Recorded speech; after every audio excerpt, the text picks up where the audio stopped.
I pledge allegiance to the flag of the United States of America and to the republic for which it stands, one nation, under God, indivisible, with liberty and justice for all.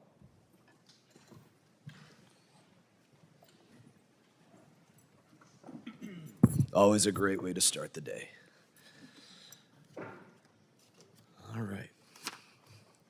I would ask unanimous consent that the member from Arizona, Representative Hamadeh, be allowed to sit on the dais and participate in today's hearing without objection. So ordered. The purpose of today's hearing is to examine the efficacy of the U.S. Agency for Global Media by allowing members the opportunity to discuss the agency's history of national security concerns, the use of taxpayer dollars, and the Trump administration's vision for a path forward.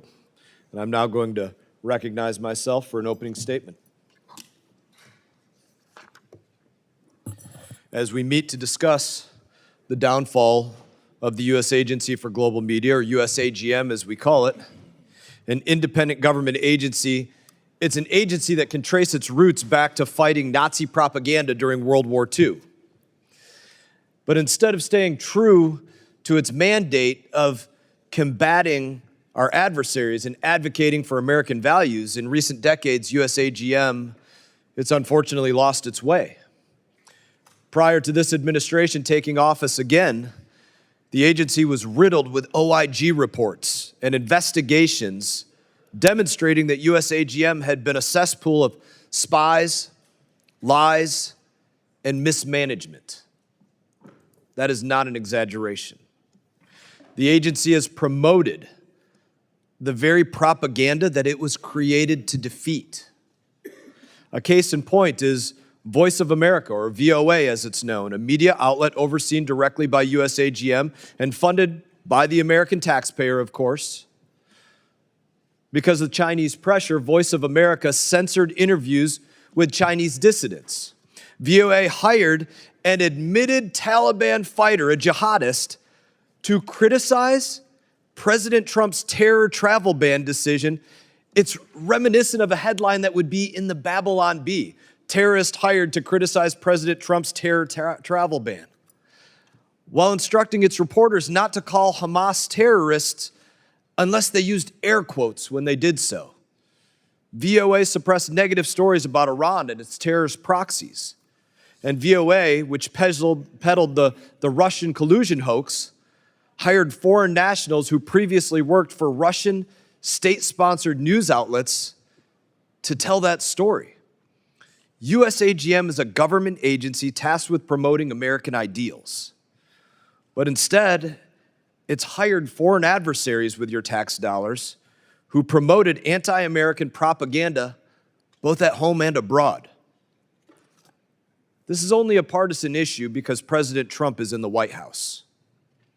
The fact is, Republicans and Democrat administrations alike have exposed USAGM's hiring, vetting, and messaging failures.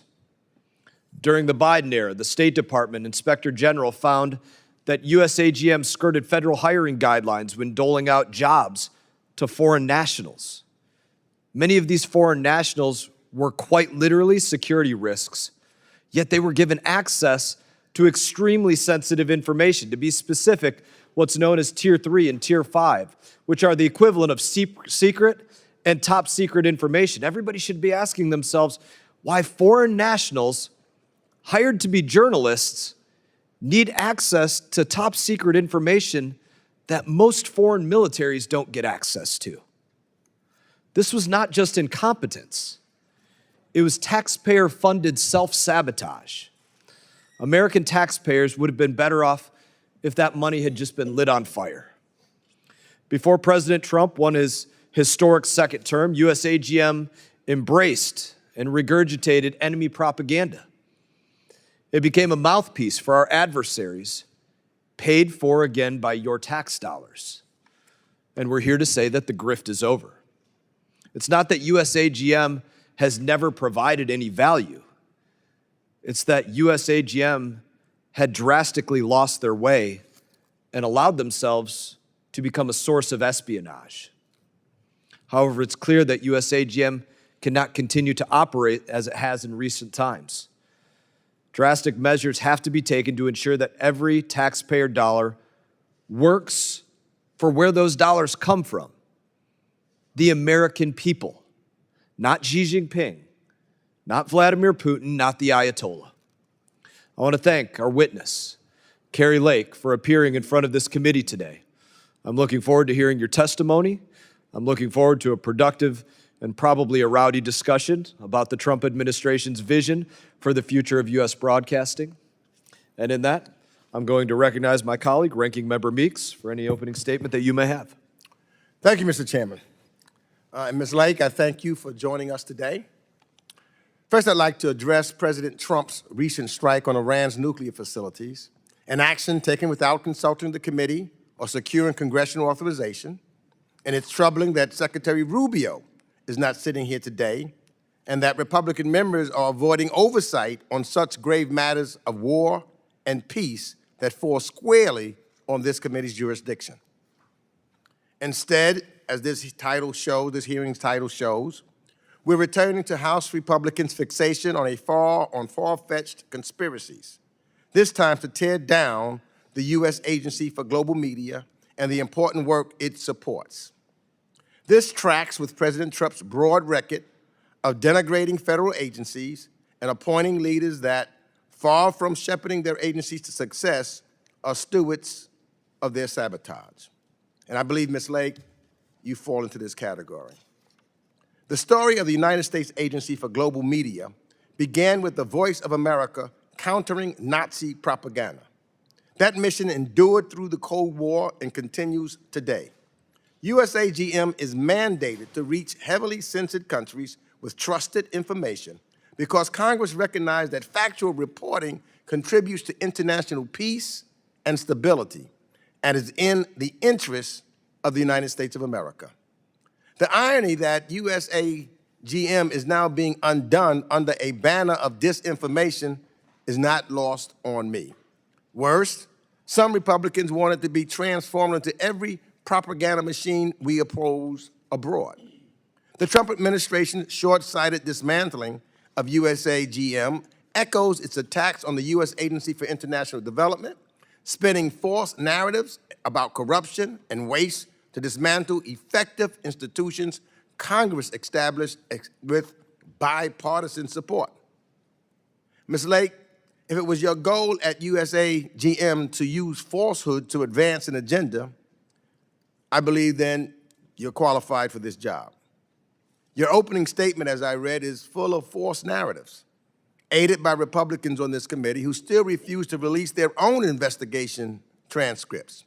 So, Mr. Chairman, if your findings are solid, release those transcripts now. The taxpayers who funded this work deserve transparency, not cherry-picked quotes that suit your sham narrative. And again, I ask that the transcripts, all of them, be made publicly so that the public can read and see everything, not cherry-picked sentences.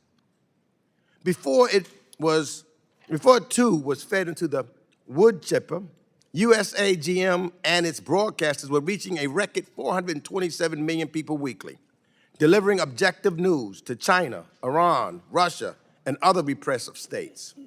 Last year, VOA's Persian service recorded 223 million visits to its website, doubling over 4 years.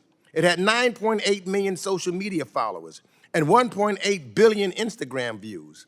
Then, Ms. Lake, you put VOA Persian on leave in March, scrambled to restore it in June when war erupted, and inexplicably, a week later, announced mass firings.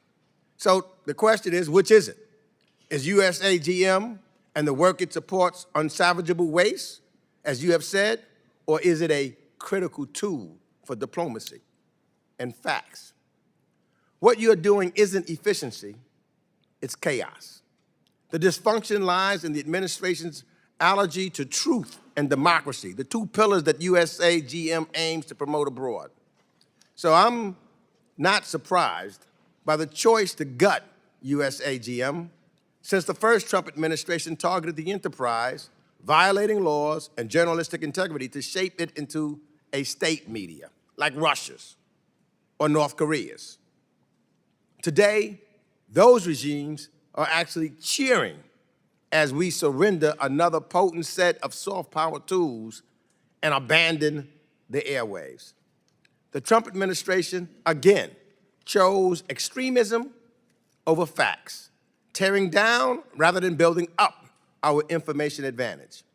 Will Congress defend USAGM and free media, or rubber stamp this capitulation to China, Russia, and Iran? Our adversaries are already filling the void. But it's not too late to savage to USAGM.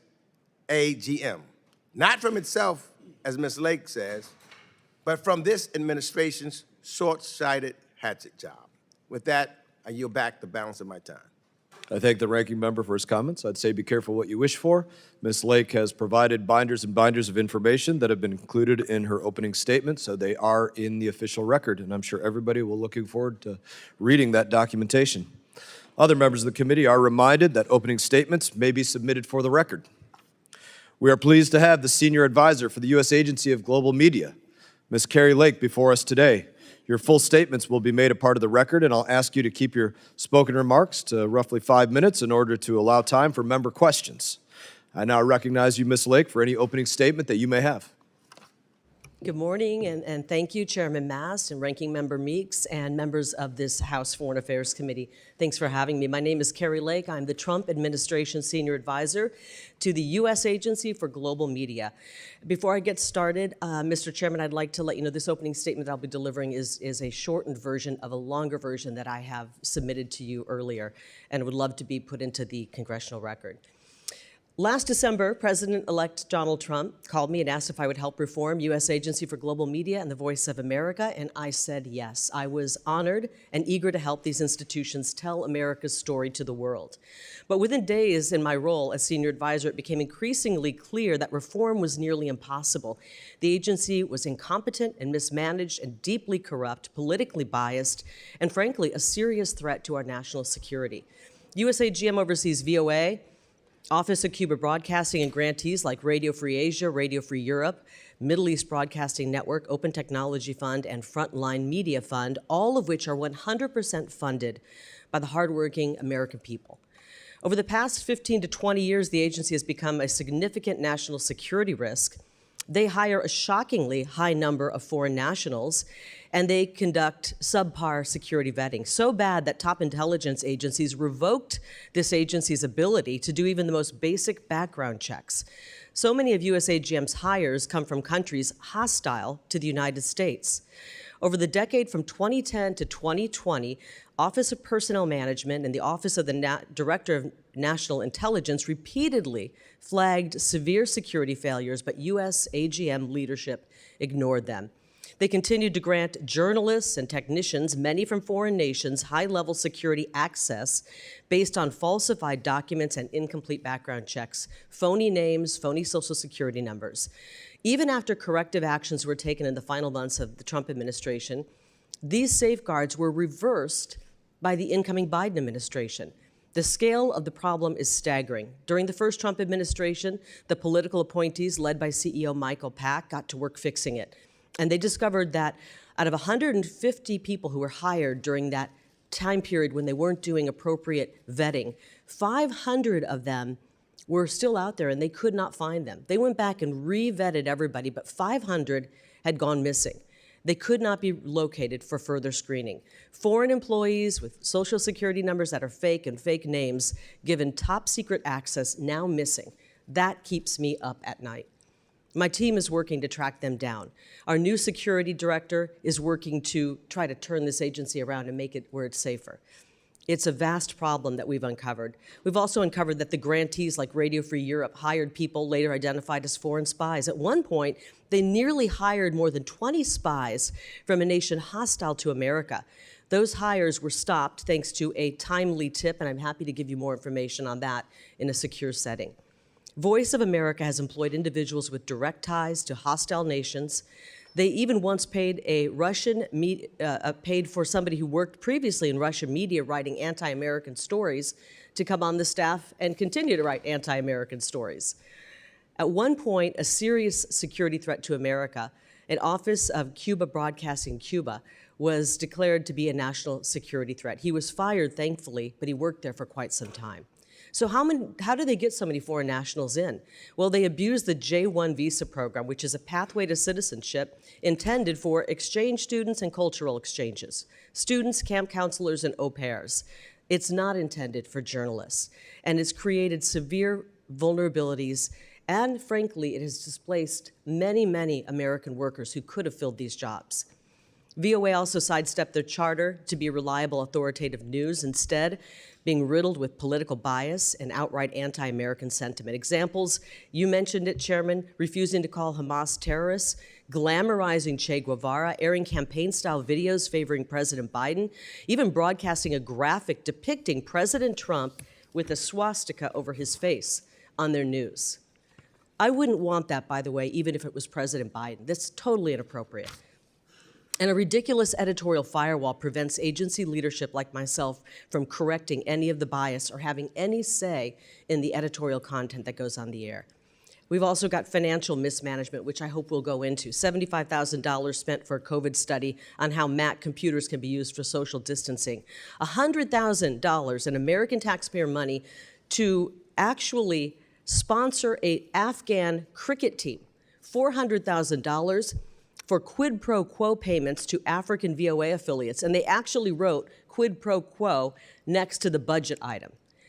$825,000 for a New York music show and $6 million contract for consulting advice that was never even implemented. I told these stories to people, and many times they say, wow, this place sounds like a crime scene. And I frankly have just learned that it is indeed a crime scene.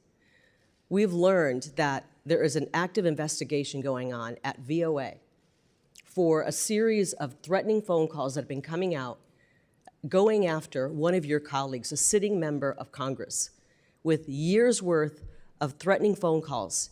And they've discovered that those phone calls were coming from inside the Voice of America. This place is rotten. It's rotten to the core. President Trump has asked me to go in and help clean it up. And he's also issued an executive order to reduce this agency down to its mandate, to what is mandated, statutorily required. That's exactly what I'm doing. I don't care if they attack me. We're gonna make it right for the American taxpayers. And with that, I'm happy to answer any of your questions. Thank you, Ms. Lake, for your opening statements. We're now going to move to member questions. We ask that members keep their questions to 5 minutes. I'm going to begin by working down the line. I'll start by recognizing the Chairman Emeritus, Representative McCall. Thank you, Mr. Chairman. Ms. Lake, thanks for being here today. I want to thank you for visiting with me in my office to talk about these challenges that you've outlined. I think the chairman has outlined them quite well. I want to commend you for reforming USAGM. I think every new administration has a right and responsibility to do so. Your testimony has highlighted systemic problems that must be addressed. More importantly, security lapses, misuse of visas, weak editorial oversight, and much more. I look forward to authorizing this agency with the chairman and his authorization bill to correct these abuses. I remember President Reagan used Voice of America when I was entering college as a frontline voices against Soviet oppression. It was a voice of America, not the voice of anti-America. Recently, I used the Voice of America and Open Technology Fund to translate my report on the origins of COVID-19. We disseminated it through mainland China, broke through the firewall. It went viral, got the attention of the CCP foreign minister who spoke out against me and the report. That's the kind of impact this agency needs to reach. With the events in Iran, we need America's voice in Iran right now. We need to ensure the Iranian people hear the truth, that we do not intend to harm them, but rather their oppressor, and this theocratic regime of the Ayatollah. We need communications inside and outside of Iran. This week, General Vogel, the CENTCOM commander, said the voice of America is a critical tool for American security.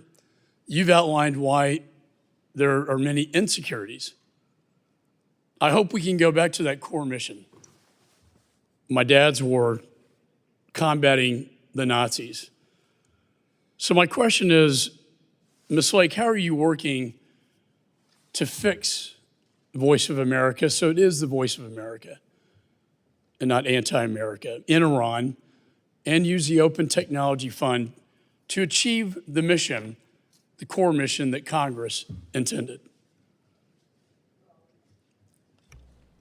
Thank you for that question, and thank you for laying out when it was a better agency. You're right, Ronald Reagan used it, a great broadcaster, one of the great communicators, and he used it, but times have changed, and it's still doing 1990s style television in a world where people are getting their information right here on their smartphones. It's in the back pocket.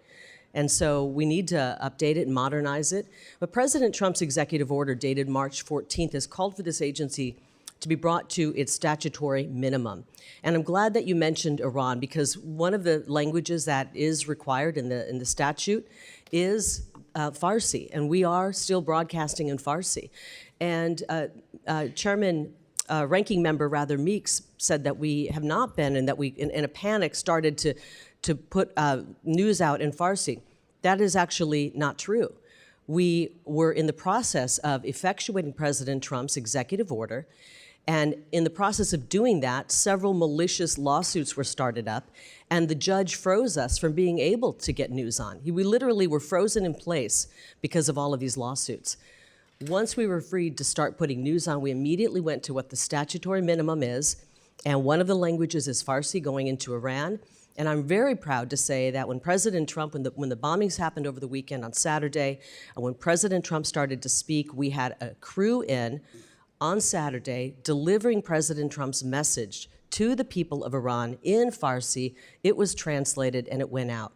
Sometimes a lean and mean and a smaller staff makes it easier to get things done. And in one of the emails that I got from our Persian team, they actually said that. They were able to move quicker because it was smaller, the bloat had been diminished. And I'm really proud of the fact that we got that on. We're going to continue to operate at the statutory minimum. We are putting out content in Pashto, Dari, Mandarin, Farsi, and Spanish through Office of Cuba Broadcasting. I thank you for that response. I think it's very important right now that the Iranian people hear the American story and the American message, and I commend you for your efforts to reform, and I encourage you to get that message into Iran right now. Communication inside and out is so important for those people if they're going to rise up against this oppressive theocracy that we've endured since 1979. I yield back. Recognize Ranking Member Meeks. Thank you, Mr. Chairman. Let me first enter into the record a letter that you and I received, Mr. Chairman, from 4 bipartisan members of the International Broadcasting Advisory Board, which Congress established and confirmed in 2023. Thank you. Now, Ms. Lake, you may recall the White House fired the board members earlier. Let me just first say this, because I do agree with Mr. McCall on the need of making sure that the voice of America in those places where our adversaries have false information going through. But you cannot do that simply by reducing and ending all individuals that are work within that agency.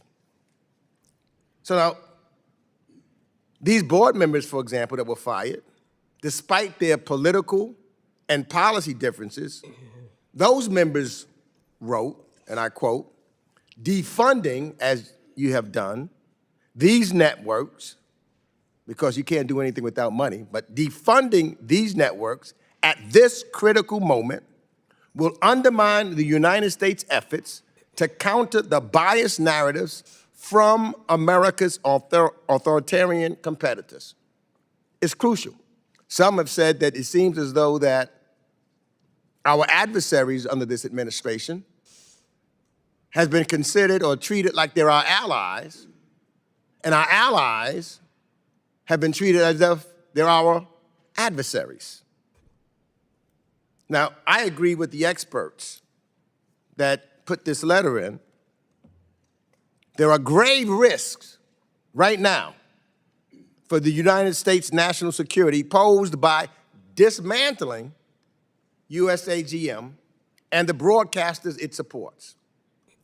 Now, one of the things I want to do, maybe we can do this and it's trying to save some time. I serve on the Financial Services Committee also, where we often engage with companies about the risk analysis that they perform before making major business decisions to outpace their competitors. And I know I hear my Republican colleagues often say that government should be run like a business.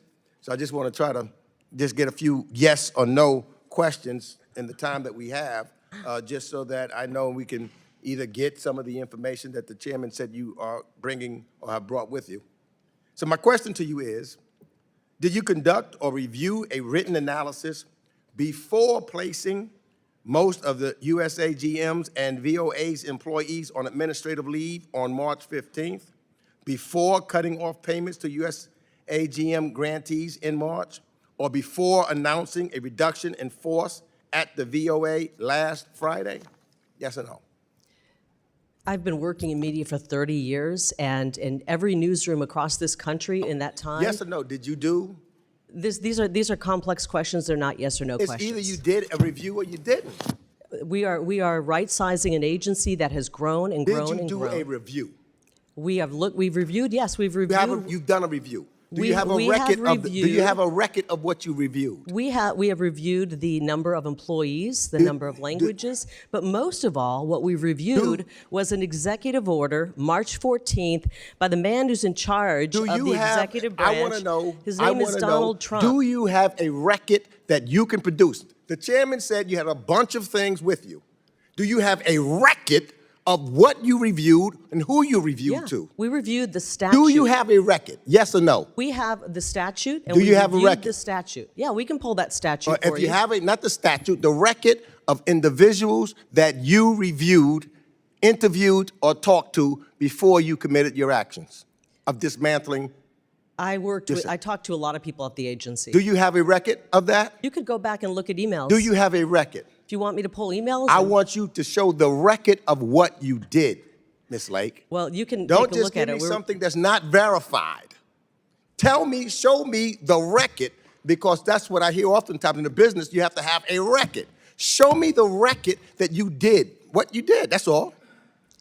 It's pretty obvious what we did. Did you survey? Let me ask this question then.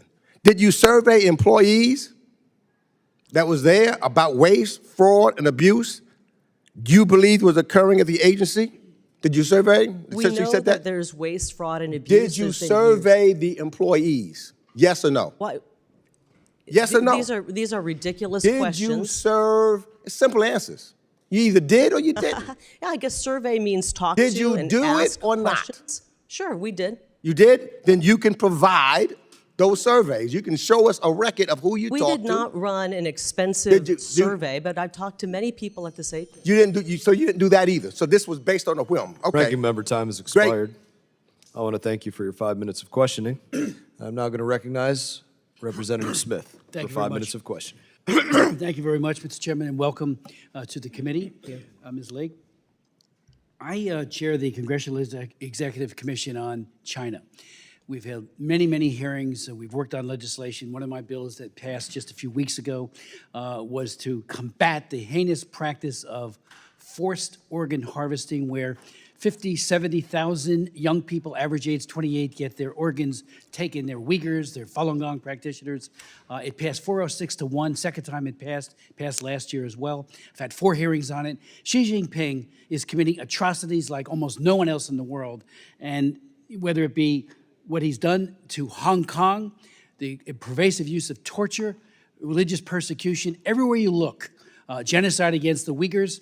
And then in your testimony, and I would ask you if you could maybe elaborate on this, you point out that the past leadership of VOA, Mandarin Language Services, conducted annual meetings with the Chinese embassy in Washington. Well, I go to the Chinese embassy myself. outside picketing. We try to meet, I've invited Chinese leaders here from the embassy and from the government many times to testify. Every time they turn us down. But if you could elaborate on those meetings, whatever you could tell us. You also pointed out that VOA's Mandarin language service personalities have hosted events at the Chinese embassy. And one of VOA's television editors even publicly pledged his allegiance to the PRC at a Chinese embassy event. And finally, you said VOA allowed the communist Vietnamese and Chinese embassies in D.C. to pressure them into removing videos, cutting short live interviews, or changing story angles so that coverage was more supportive of the Chinese governments of Hanoi and Beijing. If you could elaborate on that, I'd deeply appreciate it. I'd be happy to, and I just actually read an article that was very interesting. It's called Chinese Influence at Voice of America. And I mentioned that there's a firewall, an editorial firewall, that members of the management at USAGM and Voice of America cannot tell the reporters what to report. They can't talk about what should be in the newscast. And so if a reporter decides to go rogue and do pro-CCP coverage, I can't do anything about it. That's not how a newsroom should be run. I've worked in newsrooms my whole life. There's always some editorial control that management has so that you're making sure that what goes out of the airway is accurate. And frankly, in an agency such as this, it should be telling America's story. That's our charter, telling America's story, being authoritative, not telling China's story. But I want to talk to you a little bit about what you just mentioned. If I may read this, because it was really shocking when I read this. And sorry, I got to put my reading glasses on for this one, guys. Starting in the first decade of the 2000s, the Chinese embassy in Washington, D.C., and the leadership of VOA's Mandarin service began an annual meeting to allow embassy officials to voice their opinions about VOA's content. So management at USAGM has no say in what content it goes on, but the folks over at the CCP and the Chinese embassy do have say about what goes on our air. CCP embassy officials have also reached out to VOA hosts to convince them to be more supportive of the regime. VOA personalities have hosted events at the embassy. VOA TV editor, one of them, publicly pledged his allegiance to China at a Chinese embassy event. This is absurd. This is insane, and the American taxpayers are footing the bill for this. You know, they also ran a 2-minute CCP propaganda. They produced it at VOA. And the management agreed that it was CCP propaganda. Frankly, 2 seconds of CCP propaganda is too much. The American people are footing the bill. And so things have to change there. We need to make sure that firewall is gone. We should be able to have control over what kind of content goes out. It should be in alignment with our foreign policy. And unfortunately, the only people that seem to have any influence are our adversaries on what is going out on VOA's airwaves. It's outrageous, and it has to stop. And thankfully, President Trump issued that executive order to bring this agency down to its statutory minimum, and he has called for this agency to be eliminated starting in the fiscal year 2026. Well, thank you for your testimony. Thank you for highlighting that important complicity with the brutality of the Chinese Communist Party. You know, I'm barred from going to China. I used to lead human rights missions there frequently.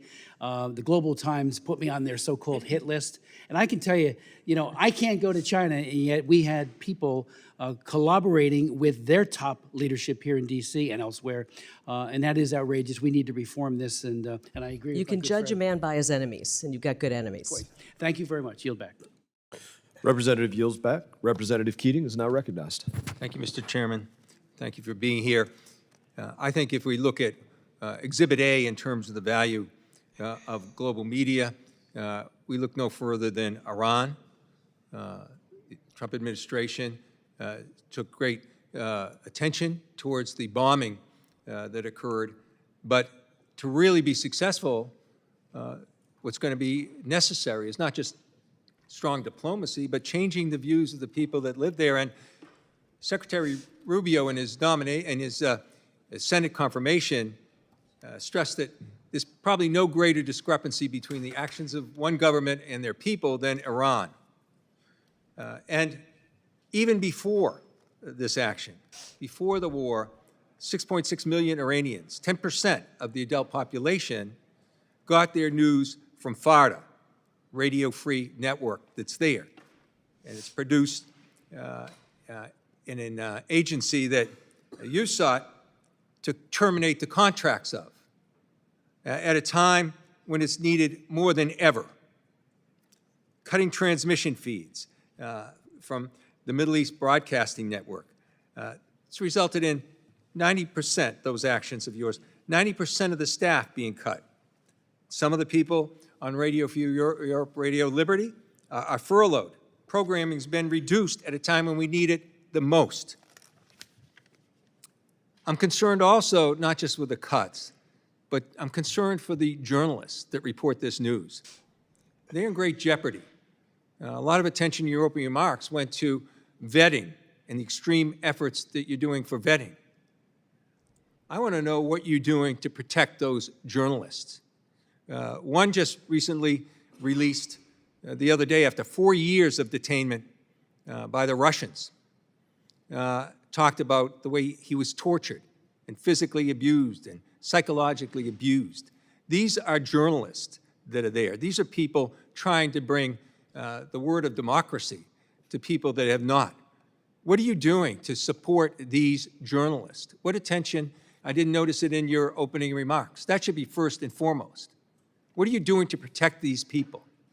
I agree. I think the safety and security of journalists is very important. I was a journalist in my past profession, and so it's critically important, and I don't think that they've done enough to protect them. I'm thankful that recently, in the last few days, one journalist who was being held was released thanks to President Trump. And, you know, I think you need to ask RFE, Radio Free Europe, what they're doing to protect their employees. I just got to the agency 3 months ago, and what the question is, I would like to know, why are we hiring, if I may, reclaiming my why time. are we I'm hiring reclaiming more my time. Americans? I'm reclaiming my time, Mr. Chairman.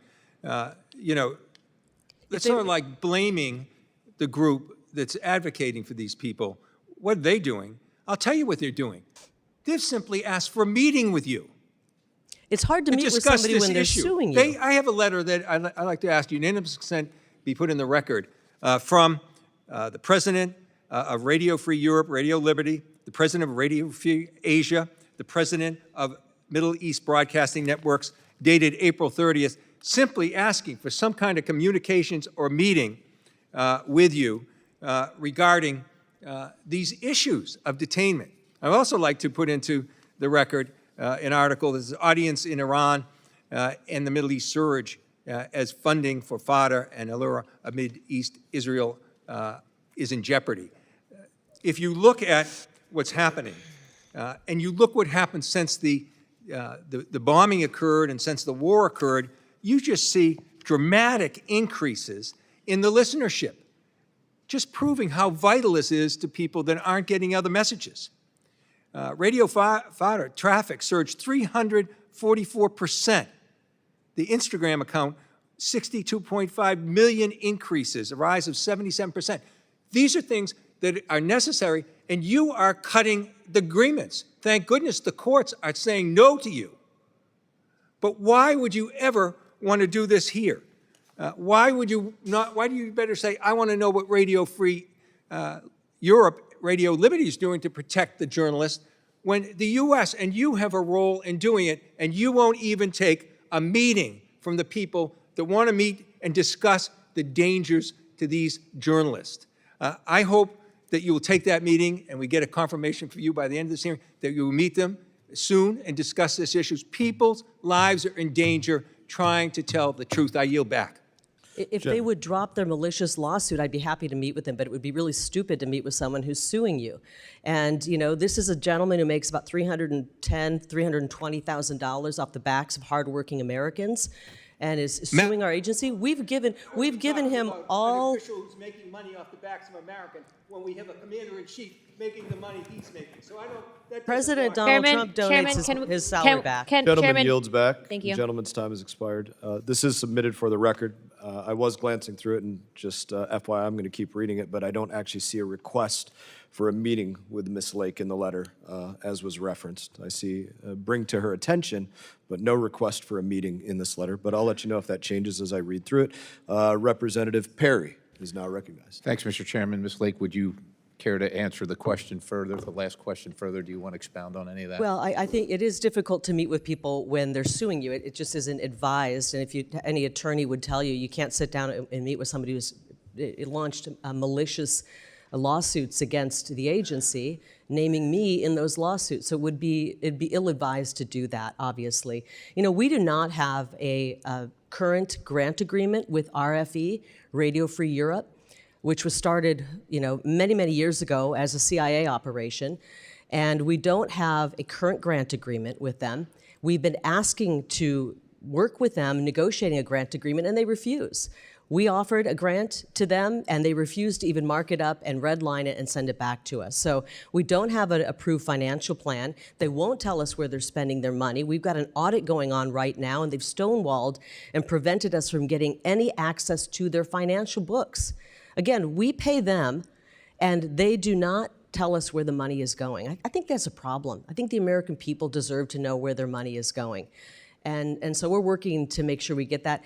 Interestingly, in the 11th hour last night, right before I crawled into bed, we found out that they're finally going to give a little bit of information to our auditors. And I thought it was really interesting timing because they didn't want me to sit up here and say they refused to let us look at their books. They refused to let us see where the American taxpayer dollars are going and once it's getting funneled into RFERL. And if they really, you know, we've paid them every month, by the way. So if they're not protecting their journalists, it's on them. If they're not putting out broadcasting, it's on them. We have paid them every month because the judge has ordered us to, and so it's on them if they're not putting out broadcasting. Ms. Lake, this is clearly an agency that is run amok. I wouldn't characterize it as treason, but it sounds like it's certainly seditious. Are you familiar with the McGuire-Woods report? I'm very familiar, and it's in one of these binders, and it was an incredible report looking at some of the mismanagement, misuse of funds, and other outrageous things that were happening at this agency. To that end, I just want to inform you that I struggled mightily, probably for about 6 months in this committee and in Congress, to have that entered into the congressional record so that the American people could see the misuses of their money and the seditious activity by an agency they were paying for. And I think as part of that, 40% of the workforce at that time was improperly vetted, and USAGM lost their ability to conduct security clearances, but continued to conduct them for 10 years after which they had lost their ability to conduct security clearances, and that the use of J-1 visas to hire foreign journalists and technical staff without systematic review resulted in propaganda that was favorable to adversaries and enemies as opposed to the United States of America with American tax dollars, paid for with American tax dollars. Now, somebody might say, well, that was a mistake, and yeah, that was a misstep, but it seems to me this was an orchestrated plan by someone at USAGM. And so my question begins with, have we determined from the McGuire-Woods report or any of your investigation at this point who, by name, authorized this activity over that long period of time, and these people antithetical to the United States of America, who did that, and what accountability has been put in place? What prosecutions have happened as a result of that? What accountability has taken place, if any?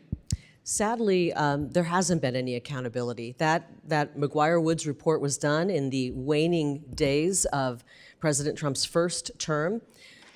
Michael Pack was the CEO, and he helped make that possible. He saw, the first day on the job, he got dropped on his desk this issue with 1,500 employees had not been properly screened. And he said, this is a real big problem. ODNI was saying, you got a serious problem over there. You guys are freelancing on your security screenings, and you're allowing dangerous people into our country. And so they got busy investigating how this was happening. They put people on administrative leave, and before they could do anything and fire people had left that were being investigated. When the Trump administration ended and Biden went into office and replaced the leadership at this agency, they rehired all of those people back. So let me, and and gave I them don't mean to settlements cut of you off, Ms. Lake, but I've $650,000. got a limited amount of time. Of course, this is completely outrageous, but why should anybody in this country, anybody in this committee, anybody in Congress believe that this agency, this operation should continue to exist and won't return to its former operations and activities beyond the Trump administration and beyond your tenure? Why should anyone believe that?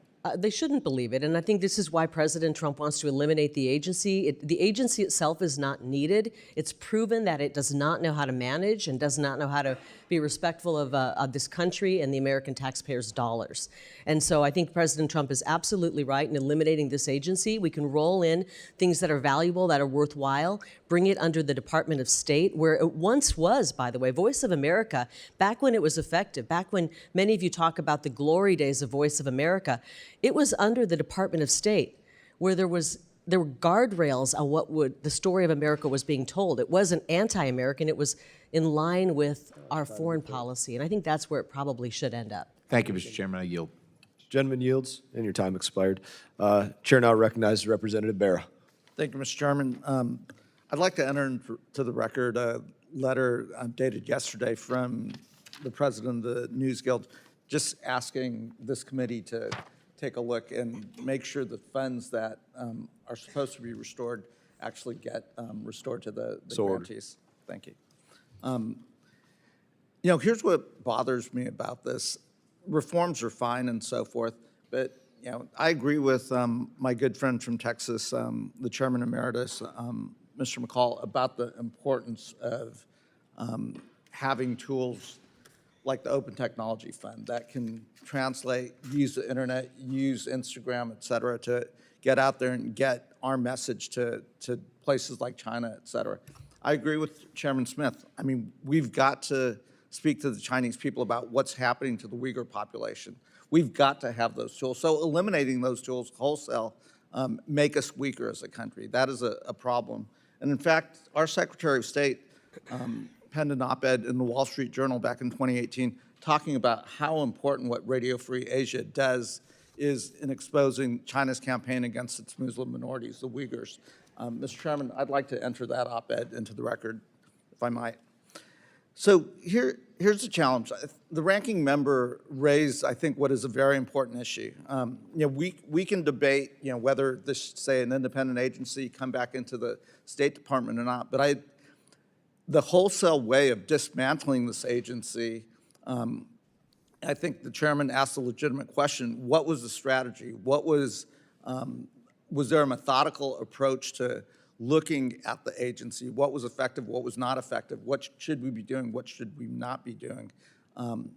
Ms. Lake, can you provide kind of that methodical approach in terms of how the administration, how you looked at, you know, what essentially is a dismantling of this agency? Yeah, we actually got to work after the 14th of March, and we put people on administrative leave and assessed what the statutory minimum was. Can you provide us documentation of that so we can do our job as oversight? I mean, it's in meetings and in discussions, we talked about the what minutes is of those meetings and, you know, the documentation of that. it would be emails and things of the such. That's all stuff that we can take a look at as a committee as we do oversight. Again, I'm not against modernizing the agency. I'm not against looking at things. The challenge Mr. Keating touched on, you know, we're in the middle of what is a war in the Middle East. Hopefully this ceasefire holds. Hopefully the Iranian people rise up and demand a better future. You know, I've reserved judgment on the president's actions. I do want the administration to come brief us on what they're thinking, how this is unfolding. But absolutely, right now, we need all of our tools to communicate to the Iranian people. We need to do that through the radio, through the internet, through Instagram. I'm not a big TikTok fan. Yeah, I supported the TikTok ban. But if folks are getting information on TikTok, we've got to be using that as well. I am very concerned that the personnel have been laid off, that, you know, we're working with a shoestring staff that is making us weaker and less effective at a moment of vulnerability for the Iranian regime, where this could be a time where the Iranian people choose to take a different path forward. What I would like to do, and what I'd like a commitment to do, and I'd ask the chairman for this, is there was a time on this committee where we actually did do reforms. When I was a freshman member of Congress under Chairman Ed Royce, at that time Ranking Member Elliot Engel, we actually did do a bipartisan reform bill that I believe passed this committee unanimously and moved forward. That's our job. Ms. Lake, you should be working with us. We should not be dismantling an agency that we've seen over history has been super effective, whether it was in World War II, combating the Nazis in the Cold War, going against the repressive Russian or Soviet Union and the Communist Party. What I think the administration's doing and how they've approached this is making us weaker. And it is not a systematic way of thinking about how you reform and modernize things. I'd love to see the records, the minutes, the emails, so we can actually do our job in oversight. And I'd love for you to work, and Mr. Chairman, for us to work together in a bipartisan way to say, okay, in the 21st century, we do need tools to combat the propaganda that our enemies are putting out there. We do need to hire the best folks. We do need to have all of that. Again, Ms. Lake, I'd love your commitment to work with this committee, work with Congress to enact those reforms and share the information and what you're thinking. Absolutely. It would be wonderful to work with you and to effectuate the president's executive order to reduce this agency down in size so that it's lean, mean, and effective. And I think it is effective. We were able to get information out into and translated into Farsi as to what was happening. We were able to get President Trump's address translated live as it was happening. You don't need a massive staff. This is the only newsroom in the world that hasn't seen cutbacks because we don't need to have massive newsrooms. Again, 15,000 people. Right now, what I worry about, though, is we've let go of all this staff, and it isn't happening, and it's only happening. We haven't let go bits of and all the pieces. staff, actually. Gentleman's time has expired. By the way, can I just mention something? I want to show you the newsroom, one of the newsrooms over at VOA. I don't know if you can see this. Empty. It's kind of a Where's Waldo. Can you spot the one person in there? Not from here. One person in the newsroom. And I know you're probably saying, yeah, thanks a lot, Kari. No, this was actually back during the Biden administration. I didn't hear any complaints coming from anybody when nobody was showing up for work at VOA, when one person was showing up in the middle of the week. One person showed up. And nobody on this committee, no Democrat said, why is there only one person in that newsroom? We need to get more people in the newsroom to get the story out. Nobody was showing up for work. And now that we are actually right-sizing an agency that has been bloated out of control and has never been right-sized, even though newsrooms all across this country. Mr. Chairman? Now I'm going to recognize myself for 5 minutes of questioning. Oh, Mr. Chairman, unanimous consent, just for clarification. Was that in the middle of COVID, by the way? This was last November. So I think COVID was over. Good question. But the elections were, maybe it had something to do with the elections. Well, I think you'd want to be in there if there was election. This is the middle of the week in November. I've been in newsrooms, they're actually really full during an election. But I know this newsroom was ready to attack President Trump. They were doing ads for Joe Biden. They were literally running Joe Biden ads Mr. Chairman? and Whose time is attacking this? President Trump. Whose time is this? Well, Mr. Keating just wanted a moment to ask a question, so I think she's responding to that. I think it's You're welcome cutting for into giving your more time, time. Mr. Chairman. You're welcome for giving more time to your side. Appreciate more questions like that. Mr. Chairman, like the gentleman, I have a clarification question. Please. If it was the middle of November, then to the gentleman's point, it was after President Trump had won, and those people were out because they were in mourning, because they were so partisan that they wanted to not be there. And I think he made a very good point, and I thank the gentleman. We digress. Can I actually just respond to that really quickly? I am actually going to recognize myself for 5 minutes now, as much as it's been a fun exercise with everybody. I would make the point that, radio free is not free. And I was just thinking about this in my office the other day, and I was like, what's the most common media in America on the radio? I think it's iHeartRadio, iHeartMedia. The entire budget for iHeartMedia across the breadth of the United States of America and the globe is $90 million. Wow. That's the entire breadth. For Radio Free Europe, $150 million, significantly more than all of iHeartMedia. For Radio Free Asia, $70 million. For Middle East broadcasting, $103 million. You think of all of those individually, and you compare that to iHeartMedia across America, and you look at the reach of that. I just think it's an interesting note as we point out the need to downsize the size and scope of what's going on in USAGM. I did want to do my questions right now because I wanted to touch a little bit on what Representative Perry had spoken about with that IG report, but I am very surprised that nobody touched off on this on either side of the aisle. It was just said by you in your opening remarks that there's a member of Congress targeted by somebody inside of USAGM. Does that mean you were tracking their IP address and they were emailing people or they were phone calling? How do you track that? What do you mean? Well, you'd have to ask the Capitol Police. They're the ones, I believe, doing the investigation, and it's an active investigation. But from my understanding, somebody was calling a beloved member of Congress who's actively in Congress right now. And Republican or Democrat? I'm going to let you guess. With the bias you've seen at this agency, just take a wild guess. Can you say the name of Republican. the individual that conducted this? I think I would prefer to withhold that, and maybe we can talk away from this because I don't want to sabotage the investigation. Will you keep us updated on it as the investigation I will goes as on? I learn more. From what I've learned is that over the course of 2 years, I believe starting in roughly October of 2023, right up until January of 25, threatening phone calls were being made to a sitting member of Congress. And through the course of their investigation, they figured out where those calls were. I don't know how our investigators figured that out, but they have ways, and they found out that the phone calls to the sitting member of Congress, threatening calls, were coming from inside of VOA. Thank you for sharing. We look forward, I'm sure all of us on both sides, to hearing more information about this. I want to get to the questions about the IG reports, and it's something that I spoke about in my opening statements.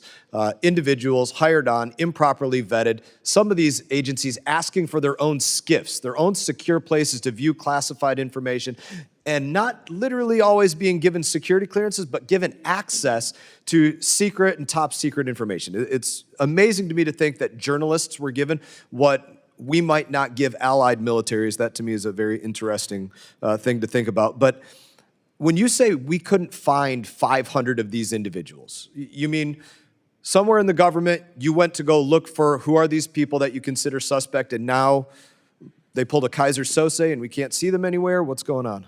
Sadly, yes. About 1,500 people went through this shoddy vetting, which I think could have been intentionally shoddy, and because they knew there were problems. This is no fingerprints, aliases in many FBI cases. fingerprints or something like that. Some of the times the FBI fingerprints were taken and not submitted. Sometimes they were not taken at all. And then they were given PIV cards, which is the access card you need to get into federal buildings and offices. It's actually a very secure way of keeping our offices and our departments and Somebody's hired agencies by America, they have a direct deposit. They have, like you said, an ID card to get into a building. If they're global media, they might have a passport to travel on behalf of the United States of America. The fact that you're saying these individuals cannot be found is a staggering statement. Not only can they not be found, and we've asked for help with other agencies to try to track them down. We even asked the Doge guys. You know, these are young guys who have a way of kind of looking into things, and they said, "I think we can find them." They tried and tried and tried. Did and they use can't find them. aliases? I mean, They were use these people a lot using of people fake use- names? Yes. Okay. When they come in. Did they have social security numbers, or were they foreigners? They're foreigners with working no on social visas? security numbers, so they're given just a notional number was put in on these forms. They had forms that were not filled out. I mean, this is a massive security failure in a level that should keep you up at night. I want to ask you one more question. And they could be working, by the way, at other I want to agencies. get to one more question before my time expired. Like you said, you were a big part of media in your prior roles. Did you ever have a TS or SCI clearance, or did you ever get to go into a SCIF as a member of the media? No. Thank you. I now recognize Representative Scherflis McCormick. Thank you so much, Mr. Chairman, and thank you, Ms. Lake, for being here. I do have major concerns about the role that VOA plays, especially since as recently as a few months ago, there were over 427 million people who are actually being exposed to VOA. And VOA is usually one of the best places that we can provide fact-based and objective information to audiences, especially in China and Iran. Especially with the escalation that we're seeing in Iran and with lack of any kind of intelligence briefing, we want to get more information as far as what's actually going on in Iran and in the information we're providing them. But what I wanted to bring to your attention is a letter that we have here that I wanted to admit for the record. And it is from Radio Free Asia, Radio Free Europe, Radio Liberty, Middle East Broadcasting Network. And what they're pretty much saying is that they tried several times to reach you. Pass it on back. Thank you. I I'm gonna think read I've it. already The last expressed one why I didn't have haven't a met with him, request. because we're in I active just want to read it to litigation. you first, because I want to give you the opportunity. Okay. I do believe that foreign affairs, especially when it comes to national security, shouldn't be a bipartisan, shouldn't be a partisan issue. I do believe that. And I want to give you the opportunity to just explain, because as one of my colleagues mentioned, there was a letter in April where they said they haven't met with you. And in this letter, they're saying that they've tried to meet with you and that Ms. Lake has not spent a single minute with us or our senior team. She has not visited our office or inspected our operations. And so with this letter that we have here that clearly says it, I also want to bring to your attention where it says also that they're still open to meeting with you. And I know now you're saying you can't meet with them, but I want to get more clarification. Within the 2 weeks that you were in your position, that you declared that it was you said specifically that's largely incompetent, corrupt, biased, and a threat to America's national security. What were the procedures in place for you to make that determination? Specifically, how much staff was actually allocated to do that investigation to help you come to that conclusion? Well, we've got reports. We've got years of biased reporting. We have misused funds. So could you tell me about the step or the mechanisms that you used? How much staff was provided to look into it in those 2 weeks to get to that? How much staff is what? How much staff? Like, what was your mechanisms in actually going through to coming to this conclusion within 2 weeks? Within 2 weeks, I assessed all of the grant agreements, and I realized that these grant agreements had been changed during the Biden administration to take out any form of transparency. During the first Trump administration, the grant agreements were written where we had transparency, we could see what was being spent, and during the Biden administration, they took all of that transparency out, and then they signed a $250 million lease on a high-rise building, saddling the American people with paying for it, and it wasn't even equipped to do broadcasting. Well, I'm happy you mentioned transparency, because that's where I'm trying to get also. Now, when you spoke to them, or if you had anybody speak to them, was there a conversation for accountability and transparency? I think that's what we're trying to get to. What was the mechanisms in place to come to these conclusions? And before the lawsuit was filed and these letters were sent, was there anybody who went to them to ask questions and hold them accountable? Was It's that done? really hard to have a open communication when you're being sued. Well, before that, because we have letters back until April. This one was in June. So before any lawsuits were filed, were there any attempts to have that I communication? believe when I first got there, they reached out to me. I'd just gotten in the building and said, we'd like to meet. And before I even had the chance to clear my schedule and meet with them, they launched into malicious lawsuits. So no, we haven't met with them. If you can submit any communications that your office has had, I would greatly appreciate that. And my second question is, I do believe in lean, mean machines that work well. What are your matrices that you have in place to determine that the leanness is actually being beneficial and that this leanness is not creating a vacuum in which now we're not able to exercise our strongest power, which is our soft power and our diplomacy? It's one thing if it's used properly, but it hasn't been used properly. We laid out that the CCP has more say in what editorial content we have. I only have 43 seconds. I want to know what those matrices are. What are the points that you're using to determine that this is actually benefiting, like this machine is working, versus adversely hurting us and creating a vacuum in which any other group can come in and put out propaganda? And we know there's a lot of propaganda, especially coming from the internet. So I want to make sure that we actually have a plan in place, there's funding in place, or that there are matrices in place to determine that this lean creation of a machine is actually working for us and not against us. That's what our goal is. We want to make sure any information going out is not anti-American, is not pro-CCP. So if there's a matrices, could you please provide it to us so we could be on the same page? I wish we did have some say over what information was going out, but unfortunately because of this firewall, this place could go totally rogue. This place could go and put 100% pro-CCP information. They could side with the regime in Iran, and we couldn't do a thing about it. They could run an attack piece I on understand. you, Thank you so much, and I just want and to you take a couldn't few- do anything about it. I just The wanna take- gentlelady's time has I just want to expired. take, if you can allocate me just 1 second so I can say this, because I think it's very The important. gentlelady had 5 minutes. Be brief. I thank you for being here, and this is really the objective of us working together and coming together and negotiating how can we move forward. Right now, we're at a critical juncture where we see more and more hostilities, especially in these areas. And so we want the answers to these questions so we can work together. That Thank is you. The truly gentlelady's my- time has really expired. Thank you. The gentleman from Texas, Mr. Self. Thank you, Mr. Chairman. Based on the previous conversation on the security clearances, I want to go to Iran, back to Iran. In June of this year, you restarted broadcasts to Iran after Israel attacked them. In the meantime, Musk has said that the beams are on with Starlink into Iran. Industry estimates that there are 20,000 terminals, and you have to have a terminal yet. They're still testing cell phones, operating in Iran through the black market channels. So I want to compare the two. Approximately how many Iranians currently watch the VOA Persian service? Probably not that many, to be honest. The ratings aren't particularly good, and I don't know if you've ever had a chance to sit down and watch VOA programming. It's painful to watch. Yeah, the RFE and RL have claimed that they reach millions of Iranians. Obviously, given your response,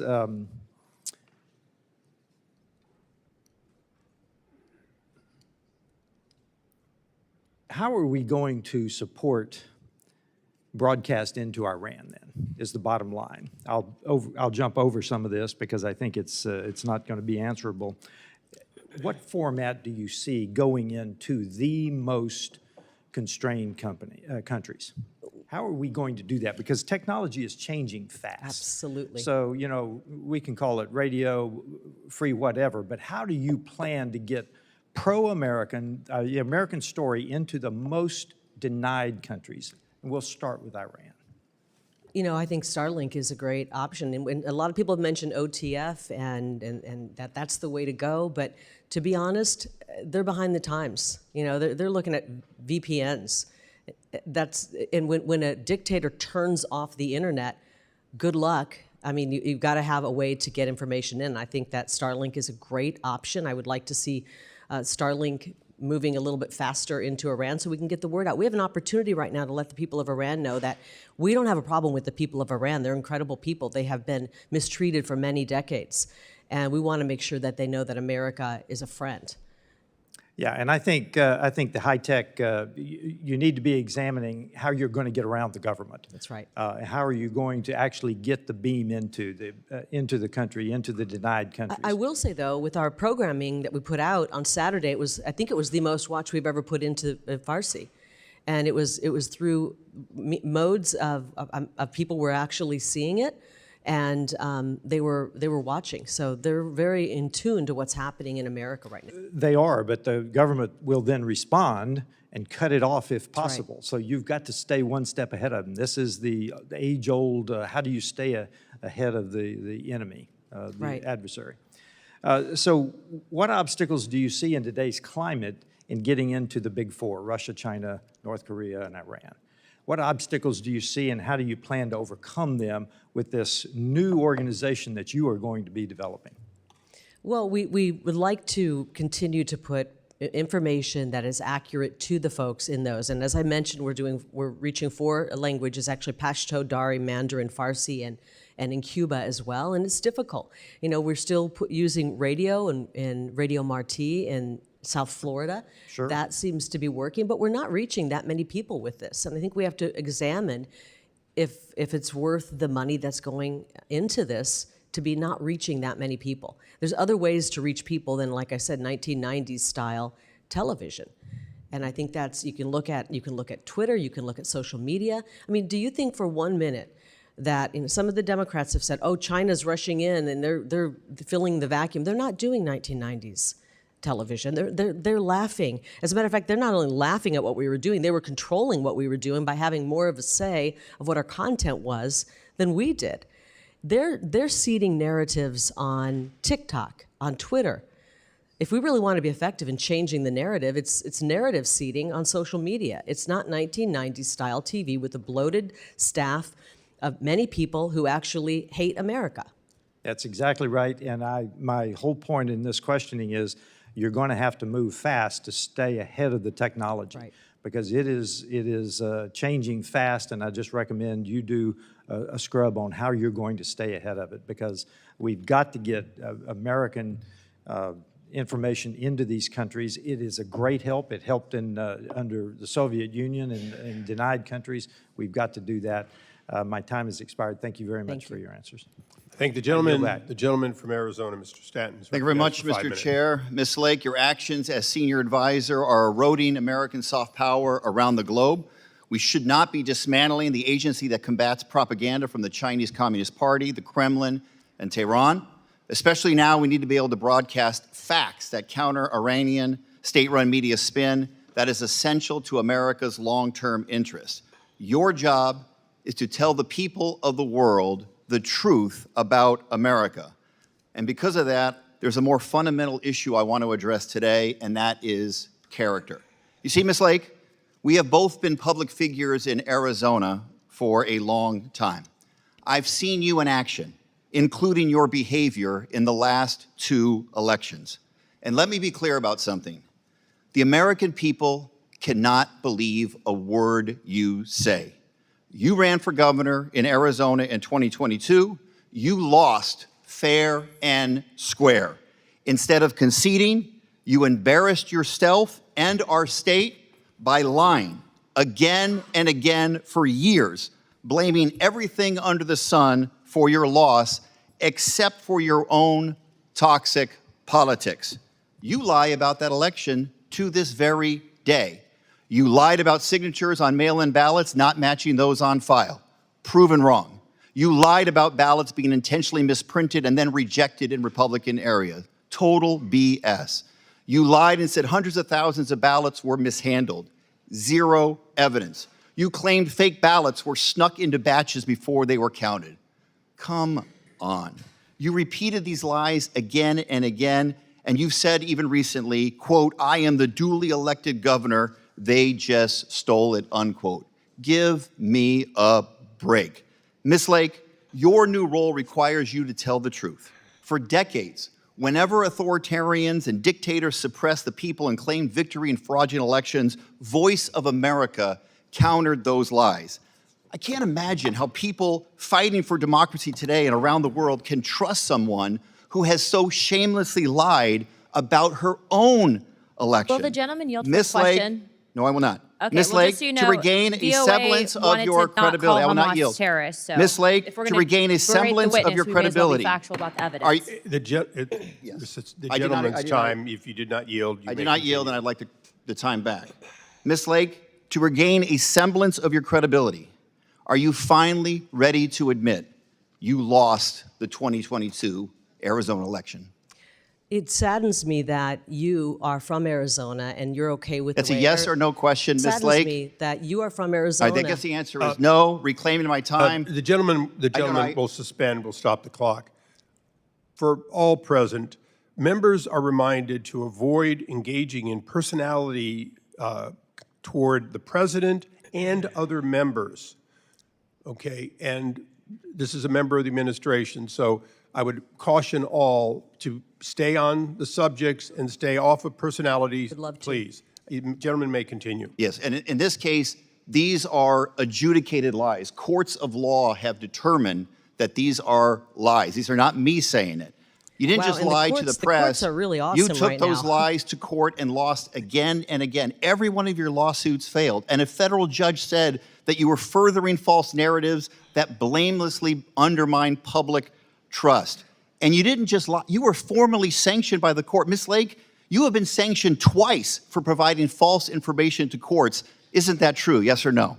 I was brave enough to fight our shoddy elections, and the courts have not caught up. That was a yes or no. I guess the answer is no. Let me reclaim my time. You have been sanctioned by both What? the I can United tell- States District Court and the Arizona Supreme Court for, quote, making false factual statements to the court. And you were sued for defamation by a Republican election official, Stephen Richer. He and his family were subjected to harassment and even death threats because of those lies. You told your supporters, Richer and fellow Republican County Supervisor Bill Gates, that they, quote, sabotaged Election Day.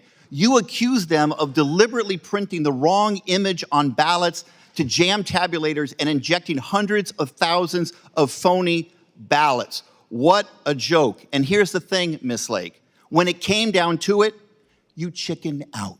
You refused to defend those lies in court. You decided to take a default judgment. You are an adjudicated liar and a two-time political Chairman, I move to loser take down in those Arizona. those I have words, one please. final question. Chairman, Reclaiming my time. I'd like I to have one take final down question. those I'm gonna words. yield. It's the He's gotta get his gentleman's fundraising I do not three yield. seconds. I have one final question Get your for you, fundraising. Call Ms. someone a Lake. You have liar. a chance That's to not answer. how Let me you one treat final other question. people that The are being gentlelady questioned. will suspend, please. Go ahead, you may You continue. lost for governor in 2022 to Katie Hobbs.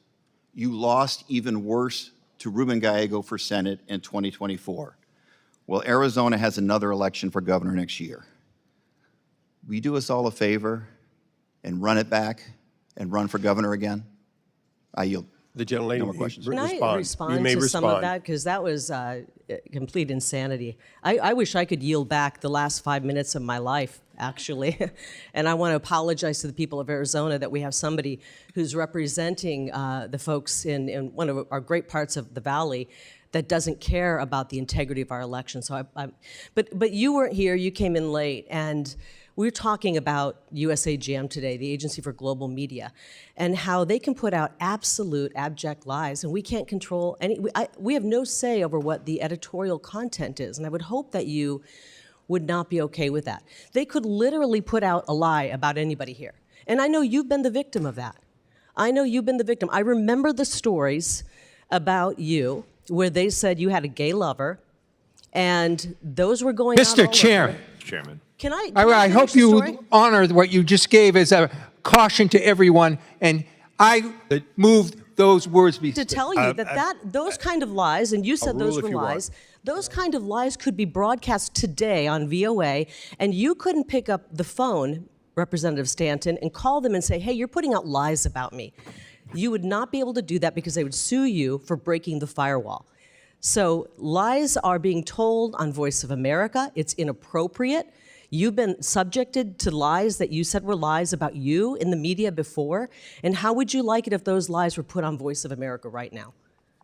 Because they could do it, and you couldn't do a thing about it. You couldn't stop it. You couldn't stop all those lies that you said were said about you if they went on Voice of America today. You'd have to sit and take it. Okay, I thank the gentlelady, and I appreciate the dialogue. Ruling on the member, she was responding, and I thought rather complimentary that in fact those were untrue, and she was defending that. So That's what he says. I'll leave it as that. I think Mr. Stanton would agree that those were untrue statements, and she said so.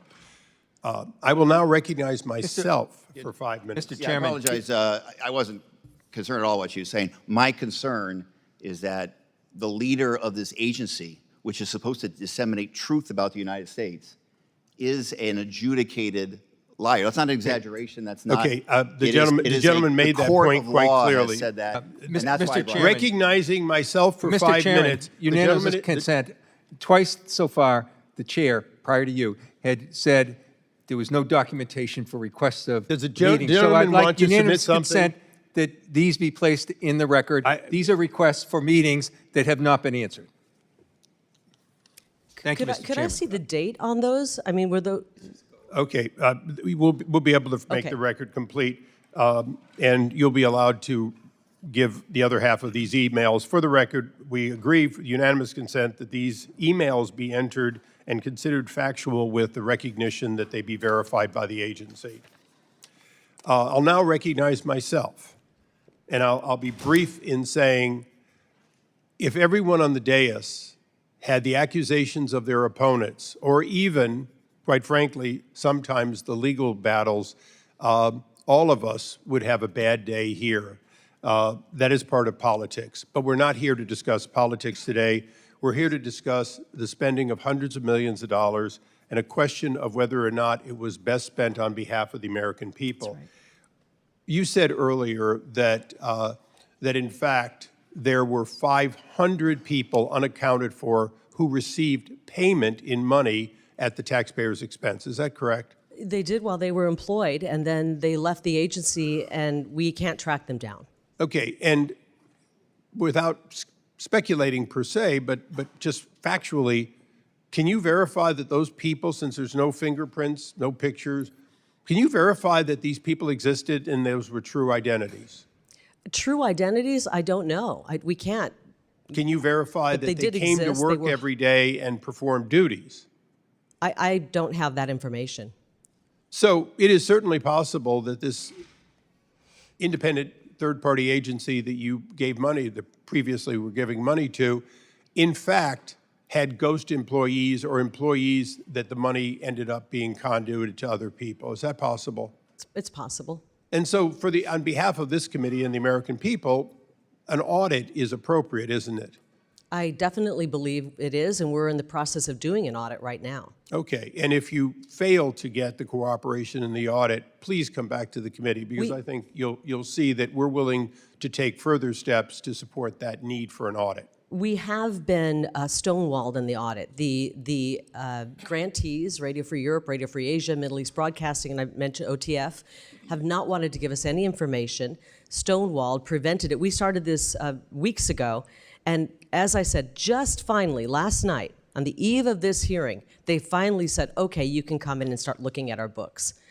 We get similar promises on our subpoenas in some of the committees here. Let me ask a differing question. This money to a third-party agency over which you have arguably little control based on the history, do you give money to Al Jazeera? No, Do you give money to Pravda, which is Russian for the word truth? no. Okay, why don't you? Obviously, because those are propaganda machines of, in many cases, our enemy. Because they're adverse to the interest of the United States of America. So by definition, whatever becomes the new, hopefully consolidated and concise and effective organization, in fact, should do one thing, which is promote the legitimate interest of the United States, including the truth as we see it. Absolutely. That's what we should be doing. That's what we have been doing, and we haven't been doing it well. And I'm going to work really hard to make sure that whatever we salvage from this, it's telling America's story. We have an incredible story to tell. And especially right now, as we're working for peace around the globe with a president like Donald Trump. And speaking of peace around the globe, you're familiar with the controversy that Chairman Mast had with the agencies when he was subcommittee chairman. And all he really wanted was them to explain why they wouldn't say Hamas terrorist after the October 7th attack, and instead used words more, quote, moderate to the base. Can you assure us that in the future, that if the President of the United States, at that time Joe Biden, the Secretary of State, et cetera, have an aligned policy and statement which is supported by the Congress, that in fact the messaging would be the messaging of the American people through its representatives and not some independent third idea of what you should say to be moderate? Well, Congressman, I wish I could assure you of that, but unfortunately with this editorial firewall, it's impossible for us to have any say over the content, which is terrible. In closing, because this committee is going through a structural reform of all of the State Department and its agencies, which will include yours, is it fair to say that going forward, we should in fact have a single point of contact, responsible and responsive, accountable and auditable, and that in fact it should be one in which there is, at least to the oversight of Congress and the administration, verifiable that these people are employed and working to the interest for which they have been hired? I'm afraid we're never going to find those 500 people. They've escaped. No, I'm talking about going forward. Can we reauthorize under the State Department reauthorization an organization that you can believe in, whether it's within the State Department or not? Can we do so? And do you see that as the goal for which President Donald Trump gave you the responsibility to do and you're working on? Yes, and I believe it needs to be rolled into the State Department because President Trump has asked that we delete this agency. And so whatever we can salvage that's worthwhile should be brought under the Department of State, under the public diplomacy arm of the Department of State. I look forward to, and this committee looks forward to working with you through the reauthorization process to find a win-win that some of the members on both sides have talked be about great. today. With that, it's my pleasure to recognize my colleague, the gentleman from California, Mr. Costa. Thank you very much, Mr. Chairman. Obviously, we're in a discussion here where there's a lot of agreement to disagree.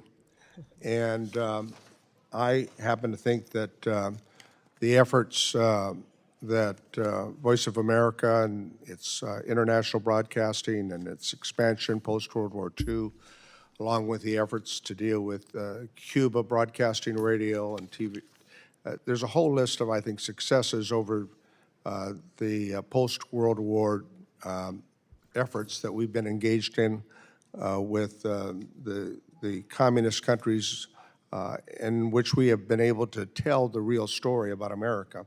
Now, if you want to make modifications, reforms, I think this committee is an appropriate place to do that oversight.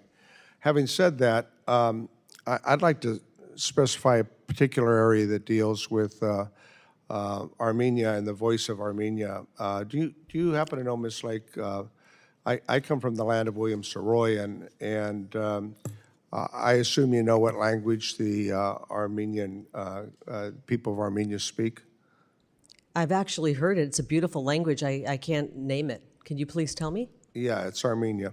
Trick question. The story of Armenian language is, and the voice of Armenia was so that the people of Armenia would understand, who were under the oppression of the Soviet Union, what America stood for and what our values stood for. How many people work at the Voice of America on their Armenian services? Do you know? Right now, it's not a statutorily required language, so we do not have, we will not be having Let me employees tell you, in that. because you had all these cuts that I don't think are surgical. They've been done with a, I think, some sort of disregard for, you have 5 people, you had 5 people, 1 full-time staffer and 4 contractors. They've all been placed on leave since March of this year. Did you or former fellow, Elon Musk, talk to anyone about the Voice of America's Armenian service before these cuts were made? We are bringing the agency to statutory minimum, and Armenian language is not in the statutory minimum. If you'd like it to be, then I suggest you write legislation and put it in legislation. What analysis was done to assess the performance of the services before the cuts were made? We decided to listen to the person who's in charge of the executive branch of the government, and that person's name is President Donald J. Trump. I suspect that maybe the president's not sure about the language that the Armenian people speak, but that be as it may, the Voice of America's own data showed that the Armenian language reached well over 1/3 of Armenia's adult population and ranked second in network-wide market penetration. The Voice of America brief notes said that the service unique role in countering the Russian disinformation and explaining U.S. policy to Armenians at the moment when Yerevan is trying to move out of Moscow's orbit. There are a lot of reasons why I think this is important because of the Russian disinformation. Do you believe that Russia's been engaged in disinformation with Armenia or other countries on Eastern Europe? Obviously, you have a soft spot in your heart for Armenia. I think the people of Armenia are incredible.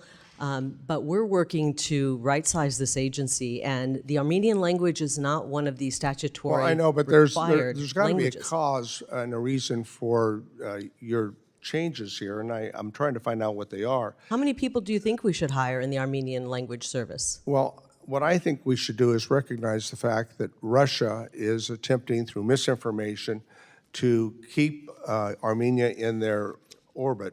Do you believe that Russia is the aggressor in the war in Ukraine?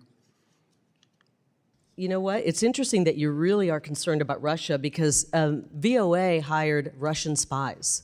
And I think that I didn't hear any complaints coming from you that I recall. I asked you a question. Do you believe Russia is an adversary of the United States? I think they are one of our adversaries, yes. Okay, and What I why love would we about undercut this our president is he's strategy trying to bring and the world interest by together. dismissing staff who are countering Russian propaganda to potential partners of the United States? I mean, the reason is, I mean, the focus today is on Iran, okay? Tomorrow it Thought could it be was on Armenia. Armenia. Tomorrow it could be Armenia. And I think that when you put the Voice of America's Persian service on leave only to call them back after when Israel and we started trading missile strikes, I mean, isn't that a tacit admission that there were need for people to be on duty to provide that information, the voice of Iran? I've worked in newsrooms. You surge on stories when you need to surge. We have always had the Farsi language as one of our statutory languages, and we've been covering it. Well, and my when a time's story expired, breaks, Ms. you bring Lake, more but people on. I think that you've got to look more carefully at how you reorganize this effort, and more to be determined, okay? Thank you. Gentleman's time has expired. With that, Ms. Lake, I will be recognizing myself. I recently held a subcommittee hearing on the State Department's censorship industrial complex, which was previously in the business of silencing American voices overseas and at home. Thanks to a thorough investigation and review by Congress and the Foreign Affairs Committee previously and President Trump's leadership, that bureau is no more. Building off of that work here today, you've spoken extensively about the importance of telling America's story and standing up to censorship. In your view, what should be the mission of the U.S. Agency for Global Media going forward? Moreover, how can we ensure its position to effectively promote American values and counter propaganda from authoritarian regimes like the Chinese Communist Party? Well, we definitely need to bring some huge changes to this agency. I believe that the agency should be eliminated, and then we should pull out the things that are of value. And VOA, Office of Cuba Broadcasting, we need to look at what works. And what works is telling America's story abroad. What doesn't work is being anti-American, telling the CCP propaganda abroad on our airwaves. And we need to modernize. I don't think doing 1990s television is effective anymore. People just aren't, that's not where they're getting their information. What do you think some of the most important stories and tenets about America that need to be told that haven't been getting told? I think that just the history of this country and what this country is about, our freedoms, our liberties, our Bill of Rights. Maybe the founding of our country. The founding of our country, yeah. And especially this year with 250 years. That would seem to me a pretty big story to tell. I mean, that seems like one of the things that's something that the rest of the world's going to pay attention to. And one of the things that's statutorily required is to talk about all 50 states, including the beautiful parts of our country, all 50 states and tourism. Those are things that are actually in the statute. By that, I'm sure you mean Michigan. But So Michigan's beautiful. One of my favorite states. I'm a Midwesterner. I was born there. I was born in the Midwest. Right. So we haven't been doing that, and we're trying to do what's statutorily required. Unfortunately, they've gotten into the habit of hiring foreigners to tell America's story. Yeah. And if you were born in another country, you don't know our history, you don't know our culture, in many cases you don't know our language, how do you effectively tell America's story? That's the right question to be asking, and now we're looking for that solution of how to do that. I think there's growing consensus that America needs to do more to push back against authoritarian propaganda and censorship around the world, particularly from communist China, but other places as well.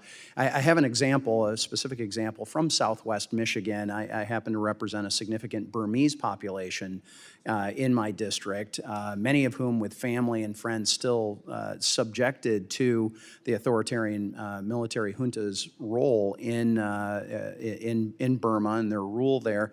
Many of these people have relied on Voice of America Burmese service to expose the malign activities of the CCP in its manipulation of the Burmese military junta, and oftentimes drive a more profound skepticism of Beijing's intentions. We were just having a dialogue with my colleague about the statutory languages and that kind of thing. Would it make sense to have flexibility to say, okay, let's surge in an area? You were talking about in a newsroom surges to where the information is.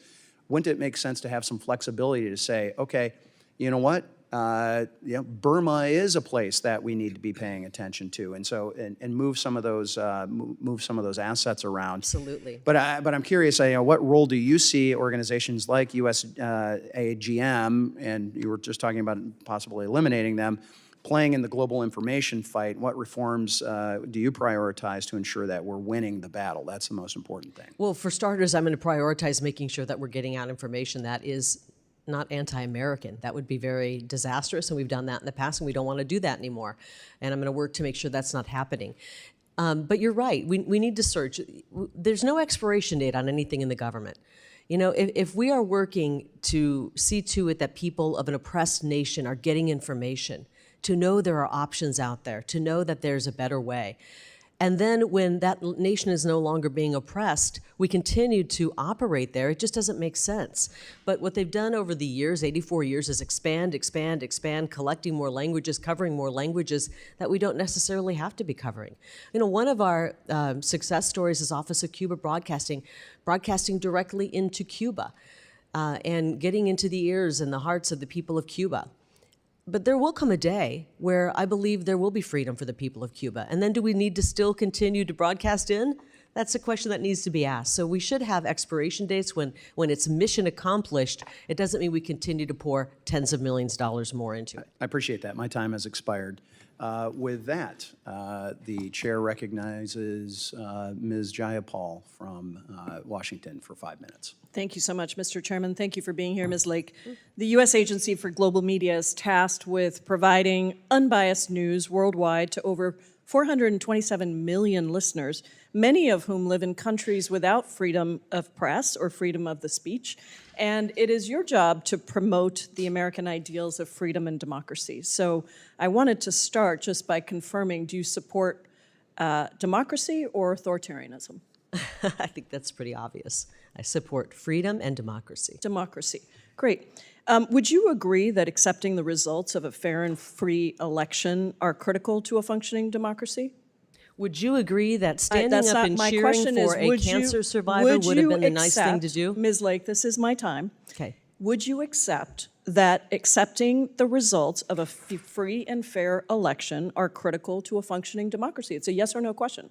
Do you think it's essential for democracy to have a free and fair election? We need free and fair elections. Free and fair elections, great. Thank you so much. And yet, you have, to this day, refused to acknowledge that President Trump lost the 2020 election, something that even members of President Trump's own Justice Department have admitted and multiple lawsuits have shown. And we heard my colleague from Arizona talk about what happened in Arizona. So it concerns me that you are now tasked with this responsibility of ensuring democracy around the world when you won't even accept a free and fair election. I'm also concerned by your ability to promote the American ideals of freedom and democracy, given your record defending and praising dictators. Let's look at Hungary. You previously stated that Hungary is, quote, doing it right, and that Hungarian Prime Minister Viktor Orban was, quote, the greatest in America, greatest in caps, and, quote, and equal to President Trump. Do you stand by those statements? I think that Viktor Orban has done a very good job at protecting his people and protecting the Hungarian culture. And so, I think Ms. Lake, if you asked people in Europe, other parts of Europe, the question here is very simple. They would be wishing that their leaders stood up for their people. Is Viktor Orban the greatest in Europe? Yes or no? I think he's done the best job in Europe, yes. Okay, and so even Secretary Rubio acknowledged in a 2019 letter that under Orban, Hungary took a downward democratic trajectory, and yet you insist that Hungary is doing it right. I want to cover some of the policies that Mr. Orban is responsible for. Would you consider banning LGBTQ pride parades like Viktor Orban has done in Hungary as doing it right, recognizing that pride parades are protected under the First Amendment? What does this have to do with the U.S. Agency for Global Media? I'm asking you whether you support the policies of dictators and authoritarians or whether you support democracy. You have said that Viktor Orban is the greatest in Europe. So do you think that Viktor Orban is doing it right when he bans pride parades? I think Viktor Orban has put the people of his country first. So the answer is yes, you think it's appropriate that he's banning pride parades and using facial recognition technology to actually profile people that go to those parades? How about the fact that Orban and his party control 80% of Hungary's media market. Are we here Is talking that about level, Hungary? Yes, we are, because guess what? Your agency actually is responsible for other countries Hungary and is an unbiased ally. Can I news. remind you Let- that Hungary is an ally of America? Oh, and so you think that it's okay that Viktor Orban, the greatest in Europe, according to you, controls 80% of Hungary's media market? Is that level, free, and fair reporting? I don't. You obviously don't like our ally Hungary. I think that I'm the asking people have you voted if for him, you and the think people of that it's Hungary will decide. appropriate, Ms. Lake, it is my time. I'm asking you if it is appropriate that a country, Viktor Orban's government, controls 80% of Hungary's media market. It's just a yes or a no. Do you think that's okay? Think he's the greatest of all I don't have time? an opinion on what Viktor Orban is doing in Hungary. It's not up okay? for Other debate. than I It's know a he puts his fact people that has been first. documented by numerous organizations. who? Now, Can you not tell me only where that have you fact come from? supported, not only Where have did you that supported. fact come Excuse from, me, Ms. Lake. Representative? I'm sorry to remind you, you are not a governor. You're not even a candidate for governor. You're here, and this is my time. Not only have you supported dictators that have supported policies that erode democracy, you also spread claims promoted by Russian state media that the Pentagon was funding bioweapon labs in Ukraine. These claims have been proven resoundingly false, even by Secretary of State Marco Rubio. Do you still stand by that prior Look, statement, Ms. Lake? I know that many members of Congress care more about Do funding you Ukraine stand than by that statement, order. which is clearly a lie? I know that You are voted. responsible for an agency that is supposed to promote truth, and yet, over and over again, you are promoting dictators and authoritarians and lies. So I am asking you if you stand by the statement that you made that was promoted by Russian state media that the Pentagon was funding bioweapon labs in Ukraine. Proven false by Marco Rubio. Do you stand by that I statement? understand you're trying to get a fundraising video here.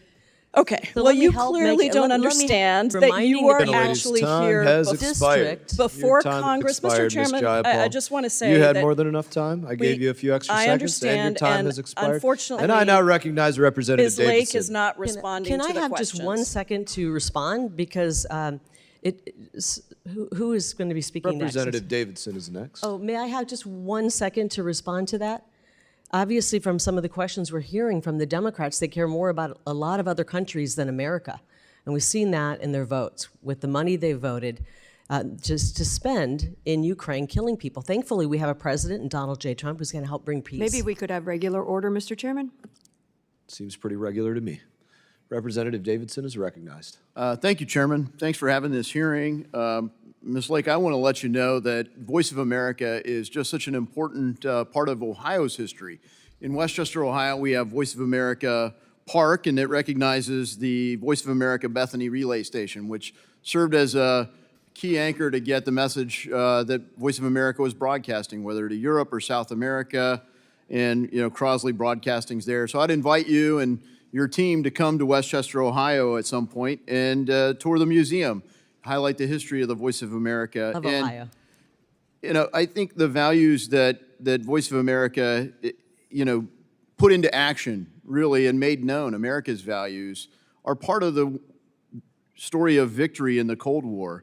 And in Munich earlier this year, Vice President Vance gave a speech expressing his fear that in Europe, these freedoms are under attack. The things that we fought to protect Europe from, we now see, speaking of sanctuary, we have people claiming asylum from the UK, from Germany, and from Poland in Hungary today. So they are protecting civil liberties for people that are being put in jail for memes in places like Germany and England. So, looking at widespread censorship online, you look at the values that seem under attack by the digital regulation in the European Union. Voice of America can still play an important role in the world.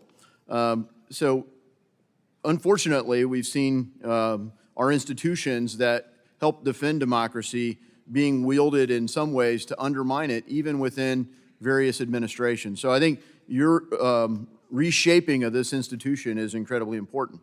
Unfortunately, revelations from Voice of America show the U.S. is not immune from actions to shape speech. a new iron curtain is falling over the West under the guise of censorship. If you have unapproved views on migration, vaccines, or election results, or any number of things, your freedoms can be taken away because the woke religion has its own heresy code. People are seeking to use components of our own government to enforce their political ideology. So, Ms. Lake, can you expand further on the bias which has USAGM has operated over the years? I would love to. I mean, actually, I wish I didn't have to. I wish that I could report to you that there was no bias, but there's been a lot of bias, and I've got just a few headlines here. This one says, Voice of America slants news, delays Biden's debate stumble story. Voice of America election news went from 1996 to 2020, went from balance to bias. Will Voice of America campaign video that they ran for Biden help him win Michigan? Why is Voice of America getting involved in politics? How about this one? Voice of America director Amanda Bennett resigned amid accusations of failing to stop China and Iran propaganda in VOA programs. And guess what? She was then hired back by Joe Biden to run the agency and nearly ran it into the ground. She's the one responsible for a $250 million 15-year lease in a swanky high-rise that they were going to put VOA in had I not stopped it. And this high-rise isn't even equipped to do broadcasting. That was going to cost the American taxpayer another $100 million at least. When are we going to start putting the American people first? Yeah, thanks for highlighting that. America's resources should advance America's interest, and thanks for being a good custodian of that. Reading in background for this, I was stunned to find that Voice of America's former associate editor for news standards, Carol Grunsberg, directed staff to, quote, avoid calling Hamas and its members terrorists, in quotes. Why do you think Voice of America was hesitant to call Hamas and its members terrorists? Because, as I've mentioned, there's a true bias going on. They're pushing an agenda, and they, in many cases, are opposed to whatever the policy of America is. And they have completely gone off the rails, and we need to get them back on the rails. And that's what we're doing. We're reducing the size of this. And in many ways, maybe the people reporting were actually okay with a terrorist attack like that. Yeah, thanks for highlighting the concern on security risks. I mean, in your testimony, you discuss how many individuals have granted access to secure government facilities or IT systems via false Social Security numbers or other false credentials. It's especially disorienting to hear about large numbers of staff receiving clearances and access to sensitive material when House of Representatives can't even get clearances for some of our staff members. What steps are you taking to clean up the clearance rosters? Well, right now we have a director of security who's doing an incredible job trying to clean up the mess. And one of the things we're doing is reducing the number of people who have security clearances. I think one of the members said, why does a reporter need a security clearance? I think it was the chairman who said that. And we went through and we are starting to weed out and pare down that list. We took all of the presidents of the various grantees. Those are not government employees. They all had top secret clearances, and we revoked that, and they cried like crazy when we did it, but there's no reason to have that. RFA, Radio Free Asia, asked our security director if we would build a SCIF in their facility. Why on earth would they need a SCIF? So Yeah. we're doing everything we can to try to get things back under control, but I think President Trump has the right idea. We need to eliminate this agency, find what's salvageable, and move it over to the Department of State. Thank you so much for that clarity. And, certainly we're not going to broadcast Gentleman's classified time has information. expired. So thank you for safeguarding it. Chair now recognizes Representative Volcheski. Thank you, Mr. Chairman, and thank you to Ranking Member Meeks for convening this hearing. Thank you, Ms. Lake, for joining us today. I am a new member on this committee, but in just the past few months, I've seen how important in person the Voice of America, Radio Free Europe, and other USAGM outlets are to Americans and to our allies. It's vital to diplomacy. It connects and informs people as we seek to promote our democracy and our freedom around the world. Indeed, VOA and USAGM outlets are American soft power weapons. And central to the mission of an international broadcasting agency is truth and is balance. What we share with the world should be rooted in fact so that America maintains its credibility on the world stage. I'm sharing these concerns because I recently know through my travel and in some countries that USAGM is the sole source of credible information. I was just in Taiwan, where government officials and NGOs made it clear Radio Free Asia is an indispensable tool against PRC misinformation and aggression. And to that end, Mr. Chairman, I'd like to enter 2 articles into the record, one from Politico, Moscow and Beijing rejoicing at looming death of Radio Free Europe, VOA, and another one from the Washington Post, Chinese propaganda surges as the U.S. defunds Radio Free Asia. Without objection. Thank you. Ms. Lake, I have just a few questions today. I hope the first one is pretty simple. Yes or no, do you believe in the mission of USAGM and its grantees are important? It's really like the yes or no answers, I think don't that's you? a pretty easy one, but. I believe in the mission. I wish that it were followed. Okay, and I appreciate that, but worry that, as my colleagues have shared, executing on that mission is very difficult with an administration that is gutting our only way in some parts of the world of sharing the most, in the most oppressive of media markets, information that needs to be shared. Media reports, for example, indicated that VOA broadcast just 75 minutes of content to its audience in Iran over the past few days, knowing that we used to broadcast 24/7. And I know that you mentioned that there's not a huge audience, but it's come to my attention that VOA's Persian audience has actually doubled in the past 4 years. As of June 2023, in the middle of that growth, it was measured that the outlet was covering almost 16% of all adult Iranians. So I just would say, as we're facing a very unsettled world, I think having information is really important. And so I think that is perhaps why we're seeing, as in the articles I shared, that our adversaries are in fact celebrating this retrenchment from our involvement. I'd like to read an article. You know, can I say something about that? I think I'll give you an CCP opportunity, ma'am. might be I'm happy to give you an opportunity. Quote, the so-called beacon of freedom, VOA, has now been discarded by its own government like a dirty rag. This is from the Chinese Communist Party's owned Global Times paper. Chinese Ministry of Foreign Affairs spokesman Mao Ning seems to agree with your characterization of VOA as, quote, a lie factory that stirs up conflict, with a notorious track record in their China coverage.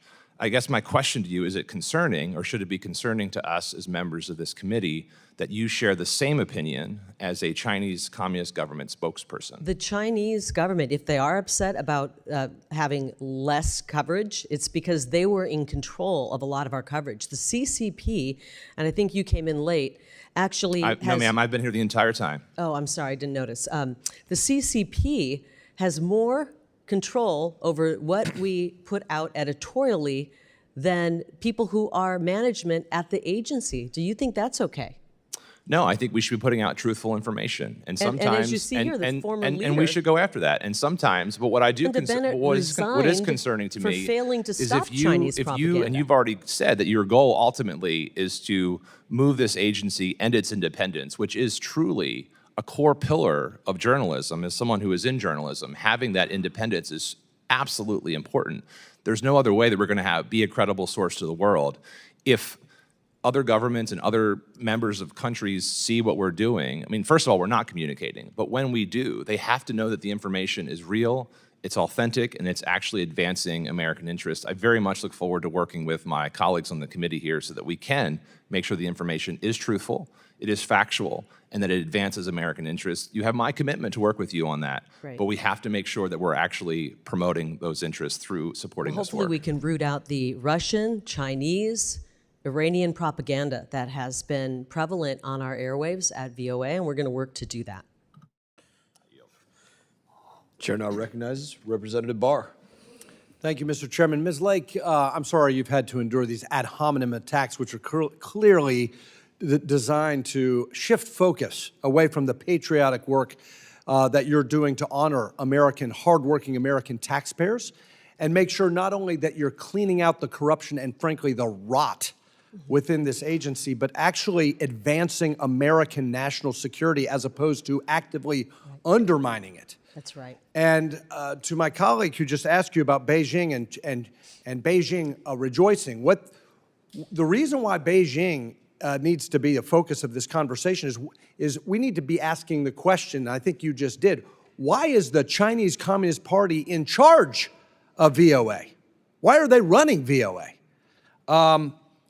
Past leadership of the VOA Mandarin language service conducted annual meetings with the Chinese embassy in Washington, D.C., allowing Chinese embassy officials to opine and make suggestions on VOA Mandarin language service content.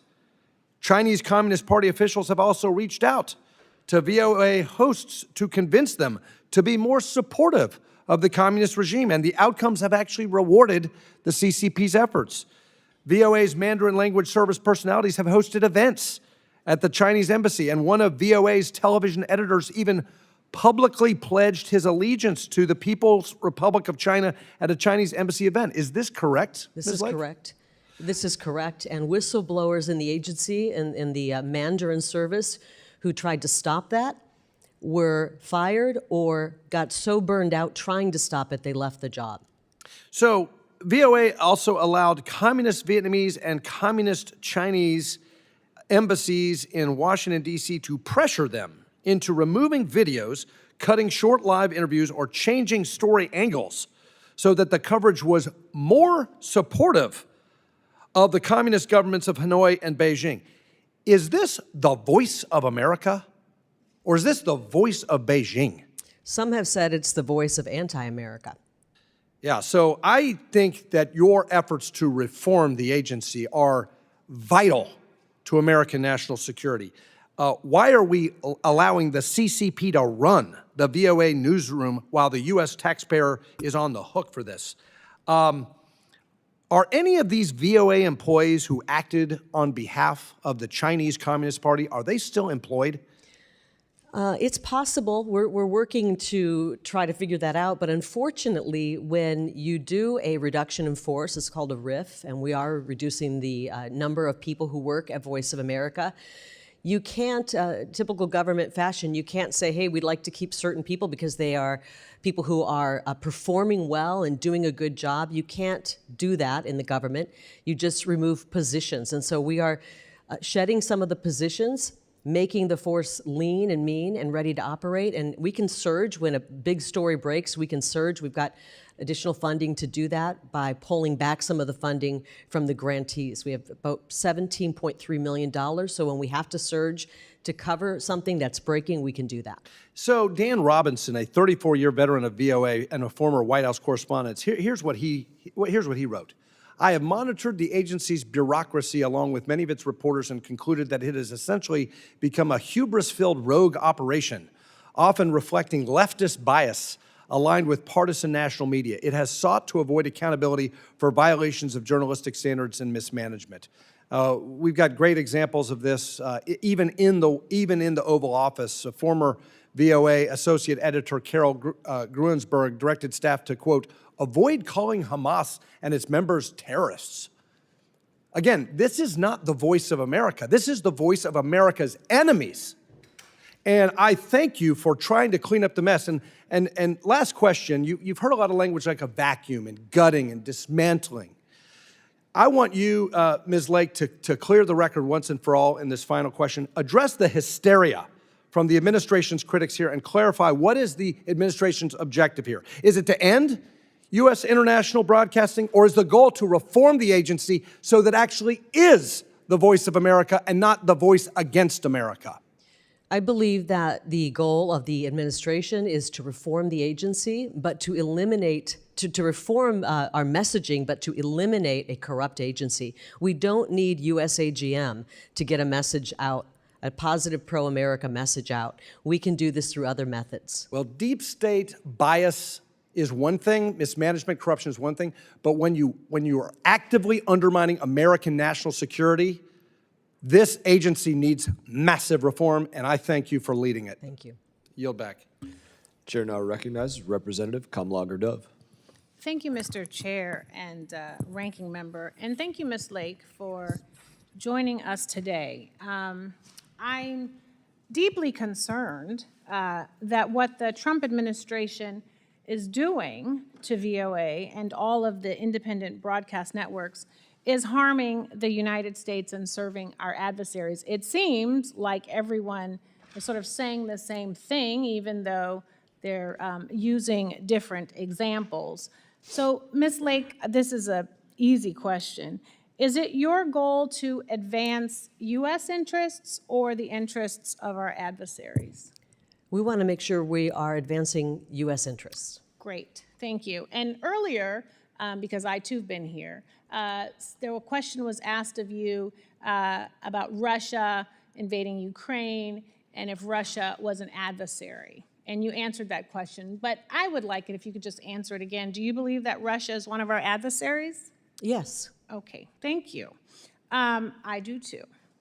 So when Trump decided to gut USAGM, the head of Russia Today, the Kremlin's state-controlled news broadcaster, actually said, quote, "Today is a holiday for me and my colleagues at RT and Sputnik. This is an awesome decision by Trump." So, Ms. Lake, why do you think the head of Russia Today would say this is an awesome decision by Trump?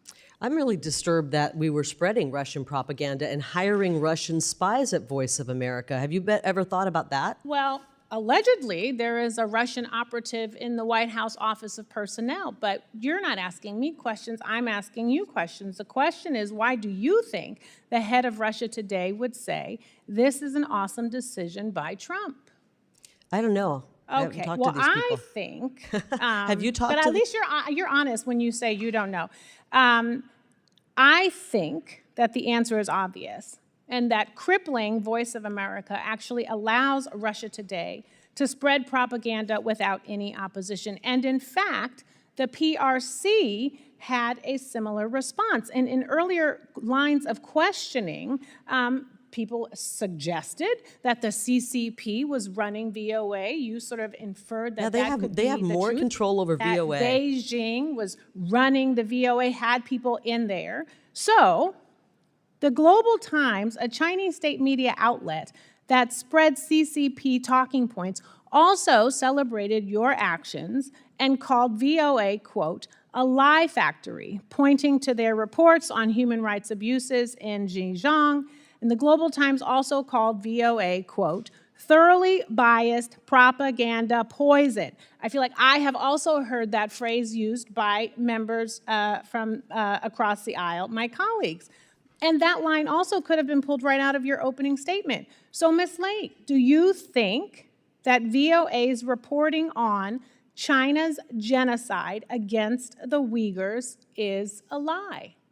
You know, there's been some good reporting at VOA. I'm not saying all of it has been bad, but any time we're doing Chinese propaganda, when VOA decided to do a 2-minute Chinese propaganda video and produce it, I got a problem with that, and I have a feeling that the men and women across this country do. Something that many of our allies also care about, and we know China's position on the Uyghurs, and so I think it's important that we report on that, and we do so in a true and factual basis. And I also think it's important to say that if you are dismantling, if you are crippling, even if you're arbitrarily shrinking without a plan, because we've heard you answer questions, but we have not been shared any kind of plan, that dismantling an agency that counters PRC propaganda and allowing it to go unchecked is something we should be talking about. Well, if we're not here, then we propaganda cannot from the counter CCP. it. If we're not here, then we cannot counter it. And I know you have talked about what just happened with Iran, how everybody got put on administrative leave, and then the strikes happened, and then you asked people to come back because I guess somebody had a WTF moment. But then right after that, there was a reduction in force, which you just alluded to permanently eradicate many of their jobs. And so I am just saying that we have to have folks in place to respond to crises, immediate, emergent, on the horizon, and we can't do it with only 2 people in an office using a smartphone, waiting to get direction from a security advisor who hasn't even been confirmed or brought up for confirmation from the Senate. And with that, I yield back. Gentlelady's time has expired. I can say for myself, I appreciate that a lot in journalism are freelance journalists, and they're not constantly on the payroll. I think it's a good model that the U.S. government should look at. When are they needed and when are they not? Chair now recognizes Representative Baird. Thank you, Mr. Chairman. And Ms. Lake, we really appreciate what you're trying to do in the reform and really appreciate you being here. You know, my question focused on, I know some of my colleagues and the public observers are really concerned about what's happening in the USAGM and are unhappy about what seems to be reducing its capacity to communicate with foreign national populations around the world. Of those, you know, Chinese, North Koreans, Cubans, Venezuelans, Russians, and Iranians. They further claim that our reduction in withdrawal from the broadcasting spaces will create a vacuum that these other governments, many of which are communist governments, will be happy to fill. I'm not sure that I agree with that at all, but I would ask you, how would you respond to these critics for your current efforts to consolidate broadcasting efforts? We can't continue to spend money the way we have in the federal government. There have to be ways that we can reduce the spending. And President Trump has determined that this is an agency that we can reduce the spending.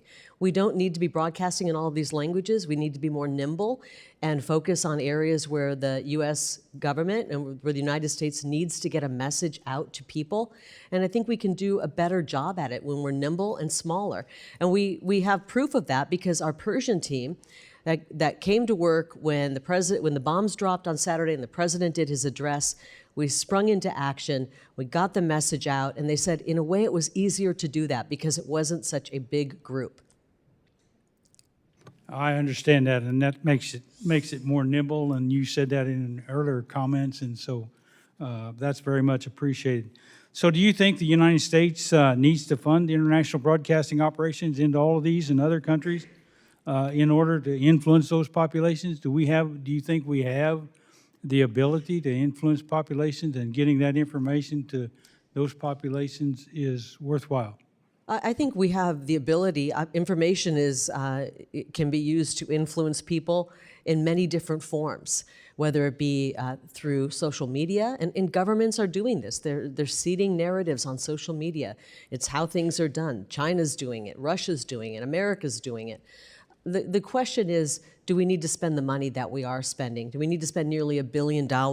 Should we be spending hard-earned tax dollars supporting and sponsoring an Afghan cricket team? Should we be putting $100,000 towards sponsoring an Afghan cricket team? Is that the best use of the money? Is that what we're supposed to do with it, or are we supposed to be telling America's story abroad? There's so much misuse of public dollars in this agency that it needs to be scrapped, and we need to salvage what we can. But it's really like a rotten piece of fish. And you're looking at it and you're saying, is there anything we can pull out of here and eat? And it's best to just scrap the whole thing and start over. And I think that's the way we should go forward. That's my personal opinion. You know, you touched on something that's dear to my heart.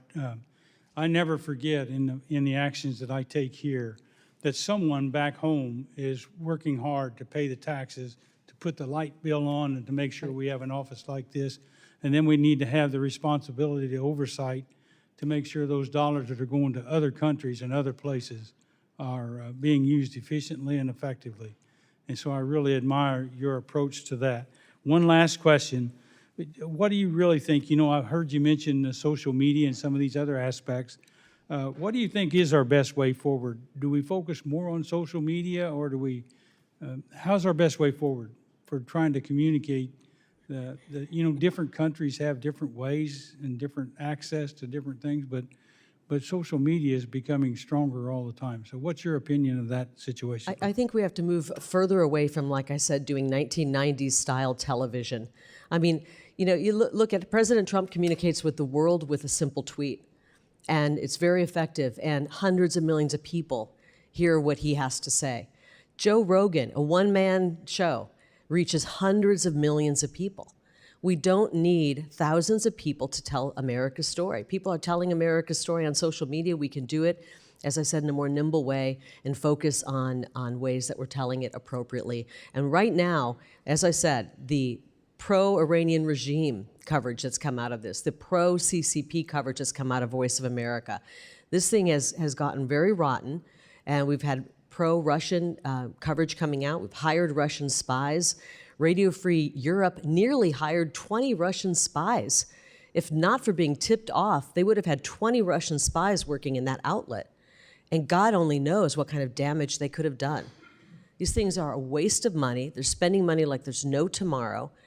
Salaries are out of control. The president of RFE makes more than $320,000, I believe, and then you add all the other leadership in these various grantees.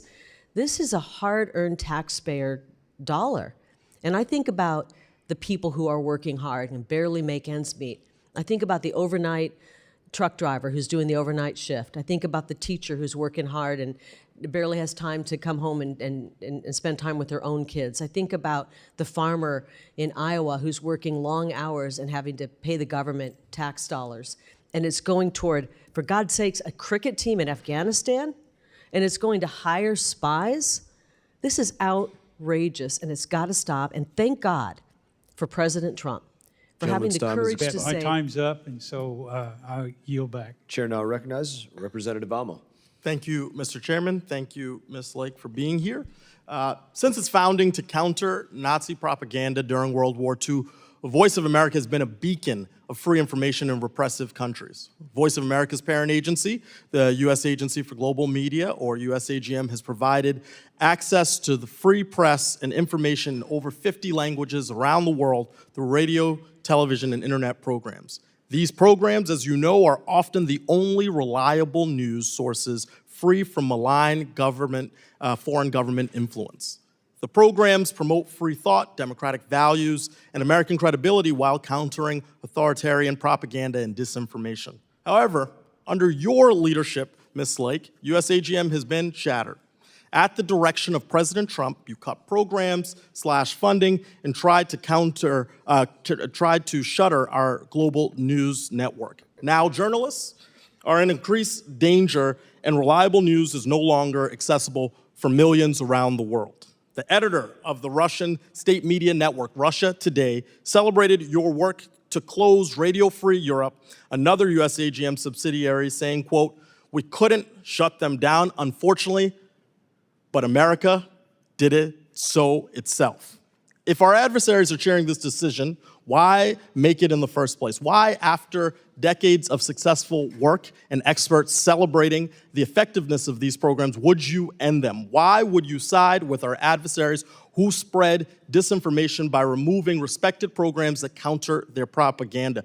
Maybe it's just your track record and history of attacking the media. You know, during your first failed run for public office for governor of Arizona, you called reporters the right hand of the devil. Maybe it's because you have a history of sharing disinformation yourself. You refuse to admit, still, who won the 2020 presidential election, falsely claiming it was a rigged election. You called the January 6th insurrection here at the Capitol a staged riot. You refuse to admit you lost, both in 2022 in a gubernatorial race and in 2024 for the U.S. Senate. The disinformation you spread during your failed campaigns were paper cuts, however, compared to the gaping wounds that will take root around the world because of your destruction of USAGM. Our adversaries are already filling the massive information hole left by USAGM. The 60 shortwave radio stations Radio Free Asia used to distribute its broadcasts have been silenced since you shut them down in March. And at the same time, China has added 80 new state media frequencies to increase the spread of their propaganda. So instead of listening to free press and trusted news from Radio Free Asia, nearly 60 million people are forced to turn to the Chinese Communist Party. The spread of CCP disinformation is alarming. In Xinjiang, where Radio Free Asia brought global attention to the Uyghur genocide, as the CCP worked overtime to hide this genocide by imprisoning Uyghur journalists, spreading propaganda, and controlling news, Radio Free Asia fought back to share the true story. The CCP tried to shut down Radio Free Asia's operations. They jammed signals and arrested and intimidated journalists and their families. It did not work. Thanks to Radio Free Asia, the world knows the truth. It was spreading in China too because they translated stories into different dialects. Or at least it was, until you took over USAGM and aided and the CCP by stopping their work. That's your legacy. You told the media that you would be their worst, quote, freaking nightmare. You do seem to be a bit of a nightmare to the free press, a nightmare to the truth in general, but not our adversaries. They seem very comfortable. So I've got a simple question for you, Ms. Lake. Why are you helping authoritarian governments lie to their people? I can see why maybe China would be upset, because they lost that VOA is slimming down, because they lost their ability to push their propaganda through the VOA, which they were doing. I don't know if you were here earlier, but the CCP... I've been watching you. Don't worry. The CCP has a lot of control over what kind of content VOA does. You know who doesn't have control? People running the agency. The VOA could do a hit piece on you. They could lie about you. They could put the most heinous story out about you. And guess what, Representative Amo? You couldn't pick up the phone call and say, please don't do that. It's not true. They would sue you for a firewall violation. So we got to get a handle about what message we're putting out. And sadly, it hasn't been rainbows and lollipops, okay? We've been putting out a lot of anti-America propaganda, Russian propaganda. My time has expired. Okay, great. I yield back. Gentleman's time has expired. And I would remind my colleagues as well, it could be any one of them that was targeted by U.S. Agency of Global Media and by individuals inside of the headquarters on either side of the aisle. I look forward to hearing the results of that investigation. Chair now recognizes Representative McKenzie. Thank you, Mr. Chairman, and thank you, Ms. Lake, for joining us today. I think it is imperative that we recognize the challenge that VOA faces in terms of the infiltration that we've been talking about during this hearing, of the anti-American information that has been put out, whether it's pro-Russia, pro-China. All of this is problematic. And I think it's also a problem that members on this committee aren't willing to recognize that problem. If we can't all come together and recognize the fact that this organization and this agency is conflicted in many ways, I don't know how we're going to address the problem. So I appreciate the fact that you've recognized that, and your reform efforts are critical. If we want to actually advance America's interests around the world, get out this truthful information, we need to make sure that we are then going to be in a position to spend the dollars that we're appropriating for this program effectively. So the question that I have relates to two, I think, misuses of public funds. The first is about a lease. So we have a video that has been provided that shows a facility that was leased for 15 years, $250 million, $250 million of taxpayer money to lease this lavish building in downtown Washington, D.C. on Pennsylvania Avenue. Nice. Yet at the same time, they are still occupying the Cohen building. So tell me about this new lease and what we know about it at this point.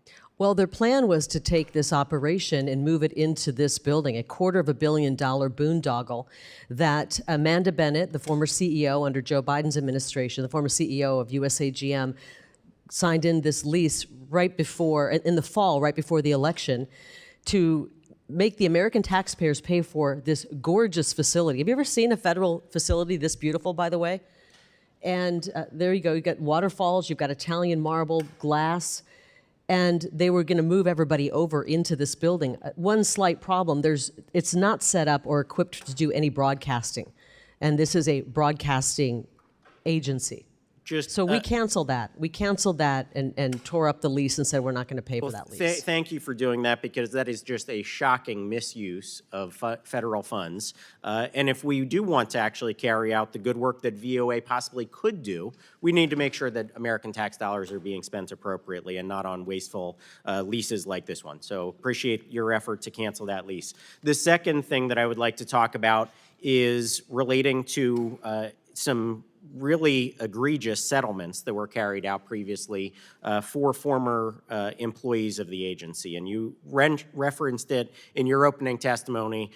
So I would like to hear a little bit more about this. Again, it sounds like a misuse of federal funds, and if you could share some more information on that. I think a lot of DC lawyers figured out a quick way to make money is to sue this agency. This agency will roll over and pay off any settlement. As a matter of fact, one of our former attorneys at the agency, upon seeing how many settlements were made there, said that she's never seen so many large settlements go out in any agency.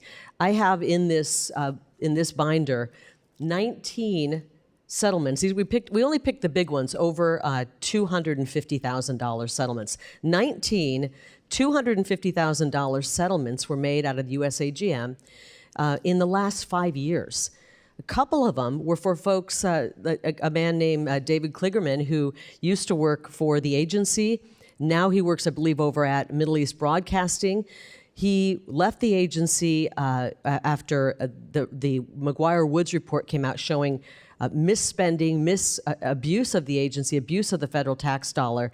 And then he came back when Biden and put Amanda Bennett in, hired him back, and paid him a $650,000 settlement. His attorneys made a fortune as well.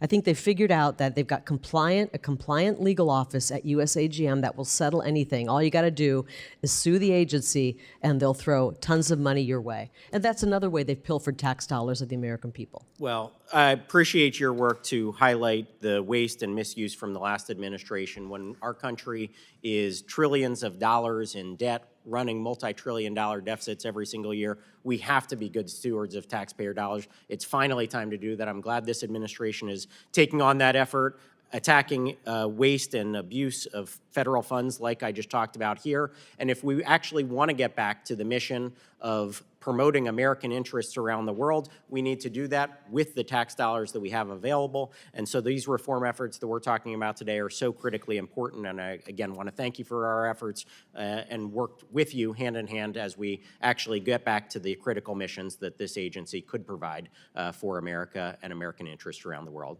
Thank you, and I yield back. Chair now recognizes Representative Titus. Thank you, Mr. Chairman. Before I get to my questions, I'd just like for the record to show that the USAGM reported to Congress that that so-called swanky building that you just saw pictures of would actually save the taxpayers $150 million. So let's be sure we get our facts straight as we try to Can I respond to that? grandstand with pictures. No, Can I respond I to have that? some other questions for you. Thank you. Ms. Lake, do you agree that the U.S. Agency for Global Media should be a reliable and authoritative news source? Yes, and unfortunately, it hasn't been. Well, I'm glad you say that because it's really not a matter of opinion, it's a matter of law. The law requires the agency to provide news which is consistently reliable and authoritative, accurate, objective, and comprehensive. Now, you criticize the agency as not doing that, but others think that the agency was doing that up until the time that Donald Trump took office. We broadcast news to hundreds of millions of people around the world and provided a crucial counterweight to the propaganda that was coming from our adversaries. Then President Trump decided to dismantle it, USAGM, with your help and all its networks. But in my view, the most ludicrous and concerning thing that has been done was to direct the agency to engage One America News to provide content for Voice of America and your other broadcasters. So I'd like to ask you, do you think UAN, One America News, is a reliable and authoritarian news source as the law requires? Yeah, I think they do a better job than most news outlets. They cover America. Well, let's look at some of the things that they've said, and you tell me that if you really And by the think way, it was not my idea to do that. We it's were under your direction, and the from your Office of president, Cuba who you have said is Broadcasting so asked wonderful. I'm if surprised you're not the wearing a Office of MAGA hat Cuba here today. Broadcasting- But nonetheless, I'm the Office taking of my Cuba time back, and Broadcasting I wanna- requested and that we bring I that can keep talking over you forever, but let's look at some of the things that the OAN did, which it was given the contract, and they're doing it, whether it's from you or from the president that you admire so.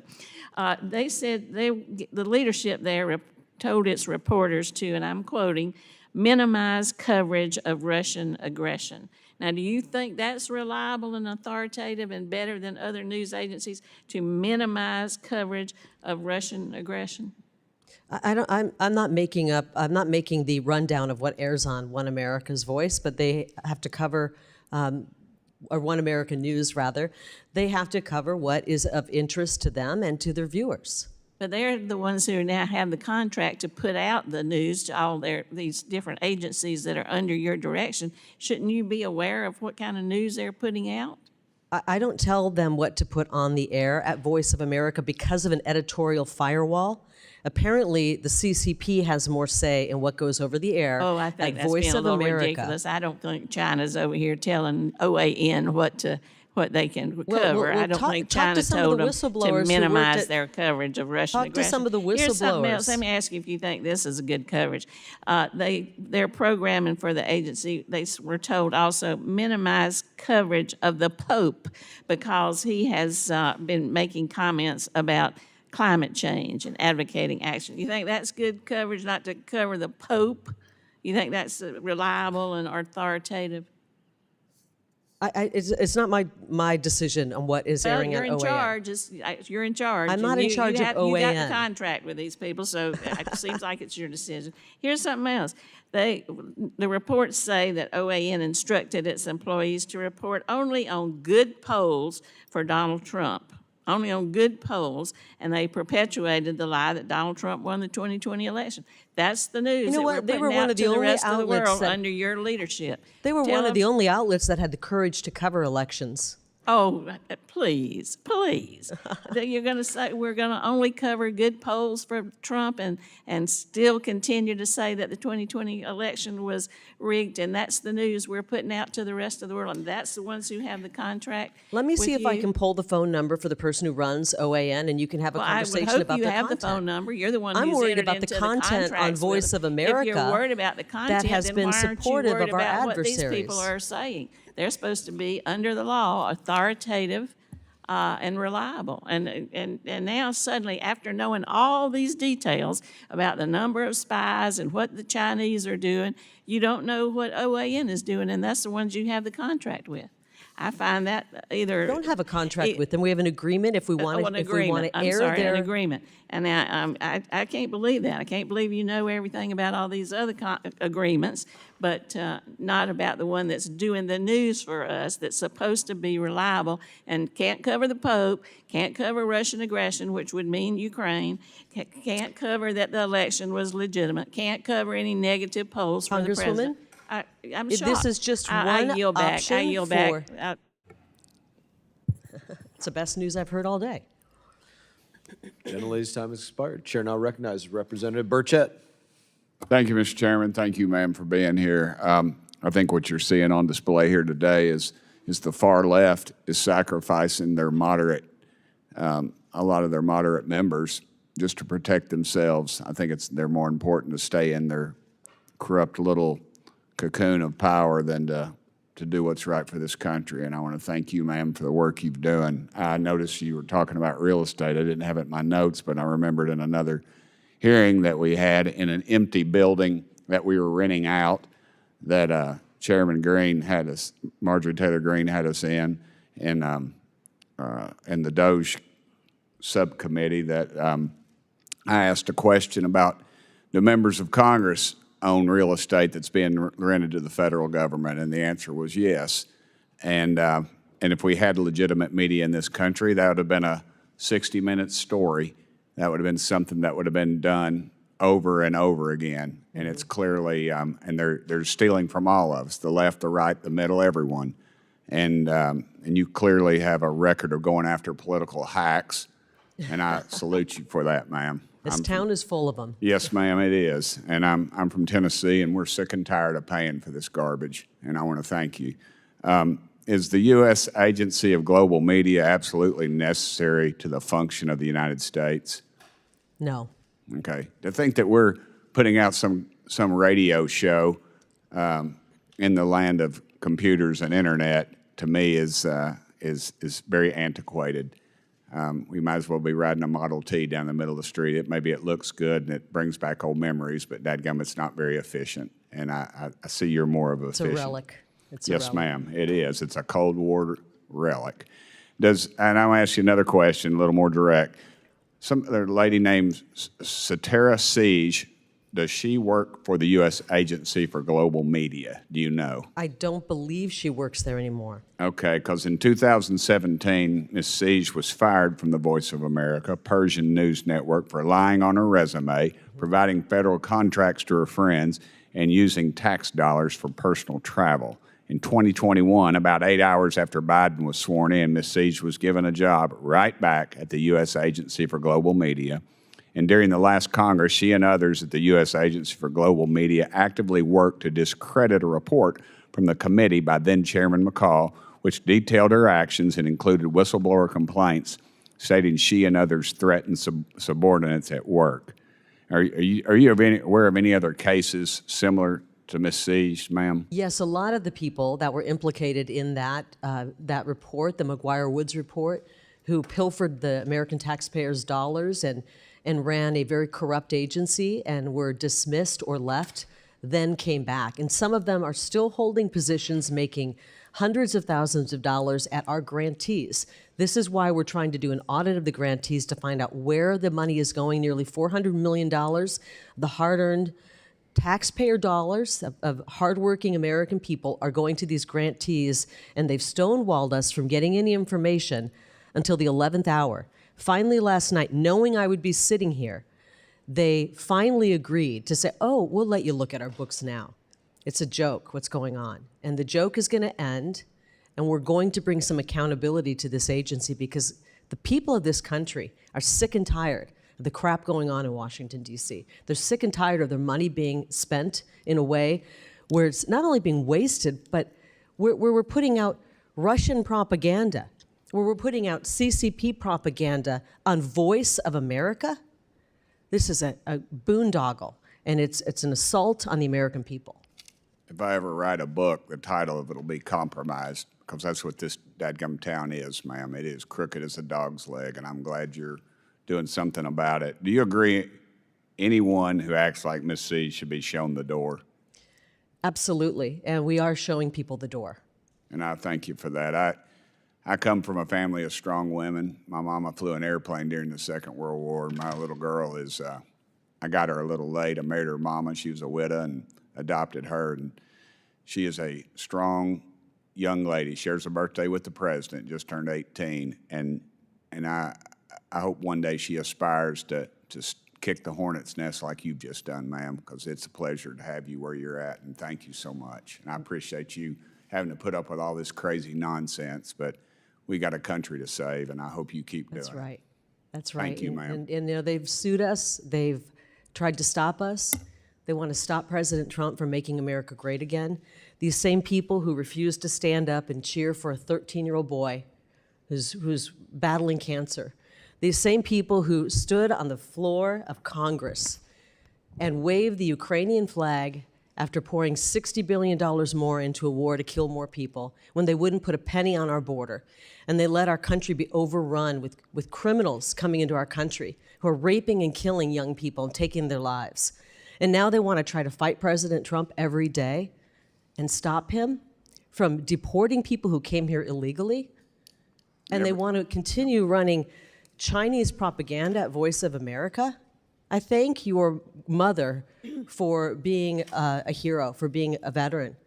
And I know the chairman fought valiantly for our country. She wasn't technically a veteran. I have to clarify that. Her brother died fighting the Nazis while Daddy was off fighting the Japanese, but I'd have to clarify that just because of the fact checkers. But I think gentleman's time is expired. The gutsy little I 17-year-old We have to girl. move on to the Okay. next round of questioning here. Chair now There's recognizes. a lot of people who are rolling over in their grave right now who did die for this country. That's right. And when they find out that Voice of America is pushing anti-American propaganda, it's unconscionable. Chair now recognizes Representative Dean. Hi, thank you, Mr. Chairman. I've just heard 3 or 4 or 5 members from the other side of the aisle say thank you for bringing reform. You're welcome. No, but let me finish my sentence, please, because that's not what you're bringing. They obviously didn't hear your testimony. They did not read your testimony, and I'll read part of it. And you said it again today. I was sworn in at USAGM on March 3rd, and it became clear in the following weeks, today you said in days, that reform was not possible. They missed your premise. Reform's not possible. You figured that out in days. When asked what review you had done of this very large agency, you had no answer. I do have an answer. Excuse me, this is my time, you'll wait for my questions. You then went on to say, this is filled with a bloated staff who hates America. You have been holding up photographs after photographs, including the image of the President of the United States. I feel like I am suffering through a propaganda war through your testimony. So I can see why the other side of the aisle, which is now not here, was utterly confused and congratulating you for wanting to reform this agency. No, because here's what you said. And I'm a former professor of writing. I'm somebody who is really skeptical of euphemism. You've said over and over again, you just want to reduce it to its statutory minimum. And then you said, and that it will be gone by 2026.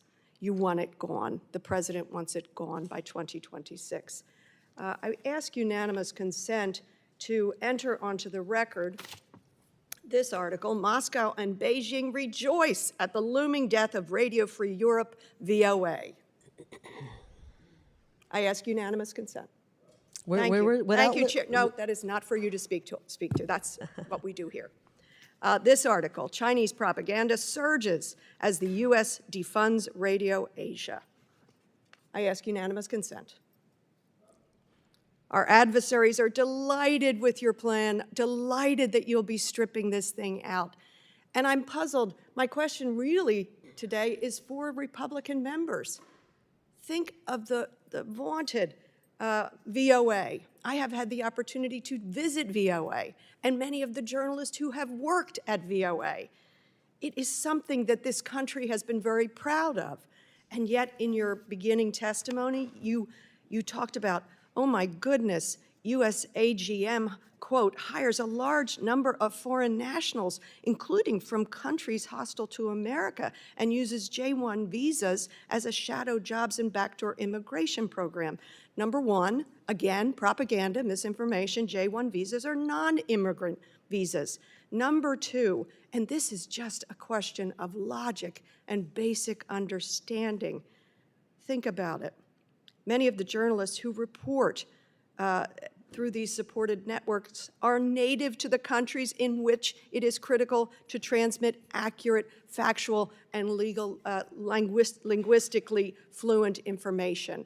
Of course, they should be hired. But you use as though that's a bad thing. Large number of foreign nationals, as though there's some other, as though there's a reason to demonize them.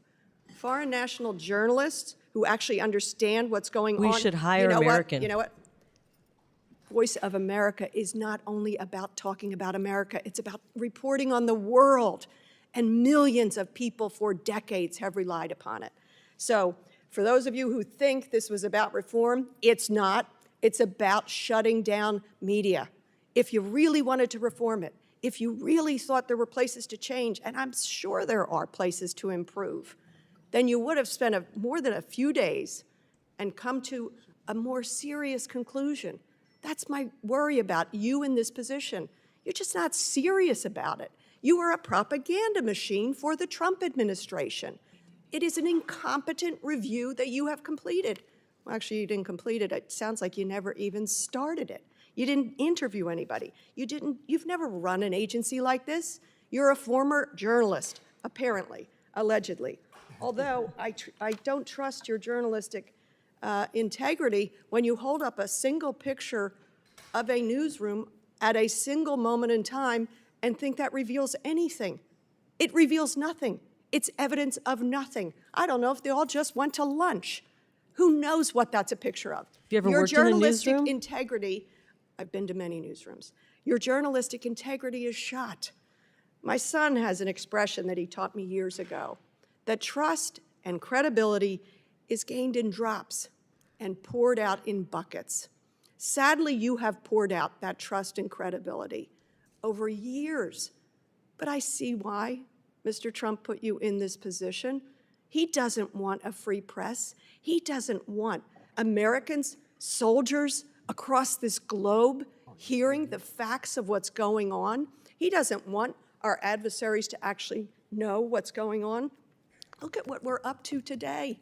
We can't get the facts. We can't even get a briefing on an attack by the United States using our exquisite military expertise from the President of the United States and those who put it forward. We can't get at the facts. All we're getting is propaganda. Totally obliterated the nuclear program of Iran. We have to rely upon that as our news source. I'll be going to a SCIF to try to get whatever little information we can. But honest to goodness, I have no question for you because you don't have any credibility. You have misled this other side of the aisle with some notion of reform when you even say you don't want reform. You just want to collapse the doggone thing. You fired people. You let people go. You misled this committee, worrying about who was vetting the hires. You didn't bother to say that in 2018 to 2021, the new hires were vetted by DOD. You've misled this committee. You're misleading America. You did it in your own state through your own elections. You did it with the presidential election. You've lost your credibility. You've poured it out in buckets, and I yield the remainder of my time. Any way I can respond to some of that? I didn't. I can? Okay, well, let's start. I agree that we have an exquisite military. I've never heard it referred to by that, and I think that you would have been fighting, and hopefully you were fighting, Representative, when our military were being summarily fired because they didn't want to get an experimental shot. So hopefully you were sitting in that chair, standing up for the men and women in our military, being fired from the military. And hopefully you are opposed to the CCP propaganda that has snuck in to the VOA. But I'm not sure if you are. And you talk about, you talk about me being upset that we're hiring foreign nationals. Madam Chairwoman, I really am not asking for any response, so I would ask that this stop. I don't know whose time she is on.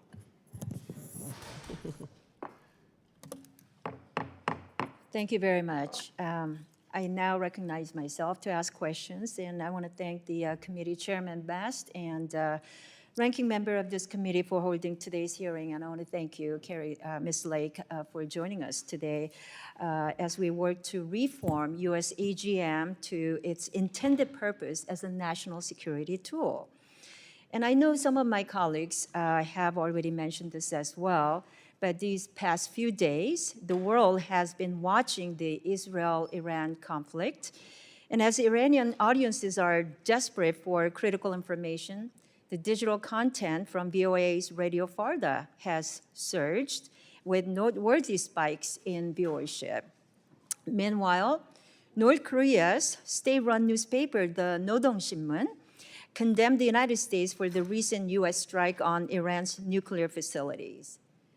Without reporting from the outside world through VOA and RFA, most North Korean civilians only see the United States as the bad guy who, with no factual background or understanding of the risk of the nuclear development.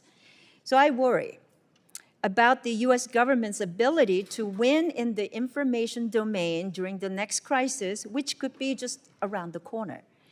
For example, Taiwan Strait crisis, is the United States able to rapidly disseminate information and counter Chinese disinformation without entities like RFA, who have had a long-standing and unique presence in the region?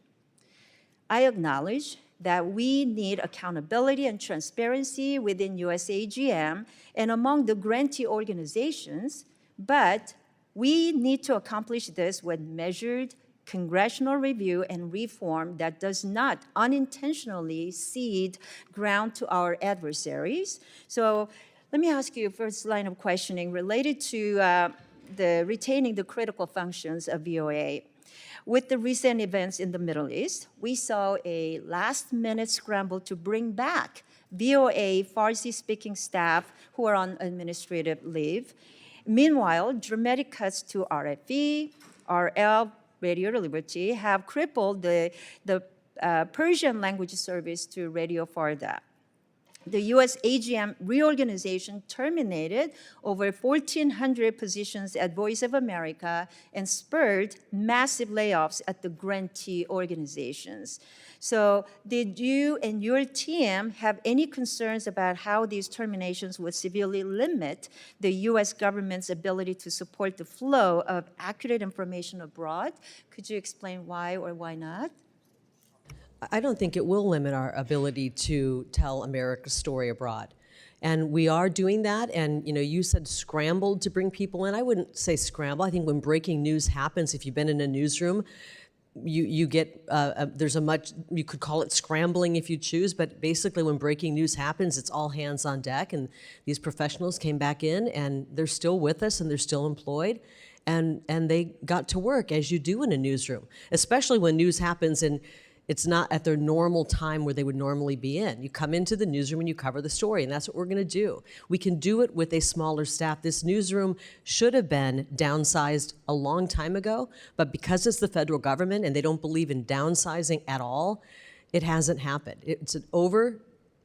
Too many people were working in the newsroom, and we've shrunk that down in order to meet the president's statutory his requirement to bring it down to statutory minimum. Okay, let me get to the next line of questioning regarding the grantees then. The RFA has been vital in countering the Chinese Communist Party's propaganda, whether it was exposing the CCP's ridiculous attempts to blame the US for the COVID-19 pandemic or uncovering the Uyghur genocide to the world that left RFA Uyghur service reporters and their families vulnerable to CCP harassment. USAGM's journalists have spent decades building credibility and trust with audiences that have grown dramatically in recent decades. With the reorganization, however, the grantees have had to let go of a significant portion of their employees and are unable to effectively fulfill their mission. So what strategy can you explain to us do you have in place to ensure we preserve the respective missions, the talents, the functions, and on-the-ground expertise of the grantee organizations? Well, a lot of what the grantees are doing was duplicitous of what we're doing at VOA. Why do we need RFA to be doing a Mandarin news service when we at VOA are doing Mandarin? Why do we need to have taxpayers pay for that? And also, we don't have a grant agreement, a current grant agreement. We're working to get one, and they have not been cooperative. You know, the grant agreement that was in place, that the Biden administration put in place with these folks, had no transparency. And we don't have a current approved financial plan from these grantees either. And then they choose to sue us. They choose to sue us in the middle of this. My understanding, the VOA operation is pretty much gone. No, it's not gone. No people there. We're doing what is statutorily required, the statutory minimum. President Trump put forth in his executive order to bring this agency to its statutory minimum functions. And Mandarin happens to be one of those statutorily required languages, and we have a staff. I believe we have about 15 people we will be staffing for our Mandarin coverage. And you mentioned if something were to happen, a big news story were to break, we would surge people over. This is how newsrooms operate. For example, in an American newsroom, when the elections happen, you surge people in to cover, you put more reporters on covering the elections because it's a big story. And then when there aren't elections, you have fewer people covering elections. When there's an earthquake, you surge people over. We have pulled back $17.3 million from the grantees. We're going to use that money to surge operations for news coverage when need be. Well, I agree that we have to have efficient operations, but the point that I'm trying to make is that we have let go of journalists that have spent decades building their credibility and trust with our audiences that are listening and relying on RFA, RFE, RL. I just want to make sure that those talents are not eliminated and we are able to bring them back as soon as possible. And again, well, we're paying RFA. We've paid them. I mean, I don't know what they're doing with their money. I do know they're suing us with their money. I'm not sure what they're doing. We're paying RFA, and if they're firing their workers, then that's on them.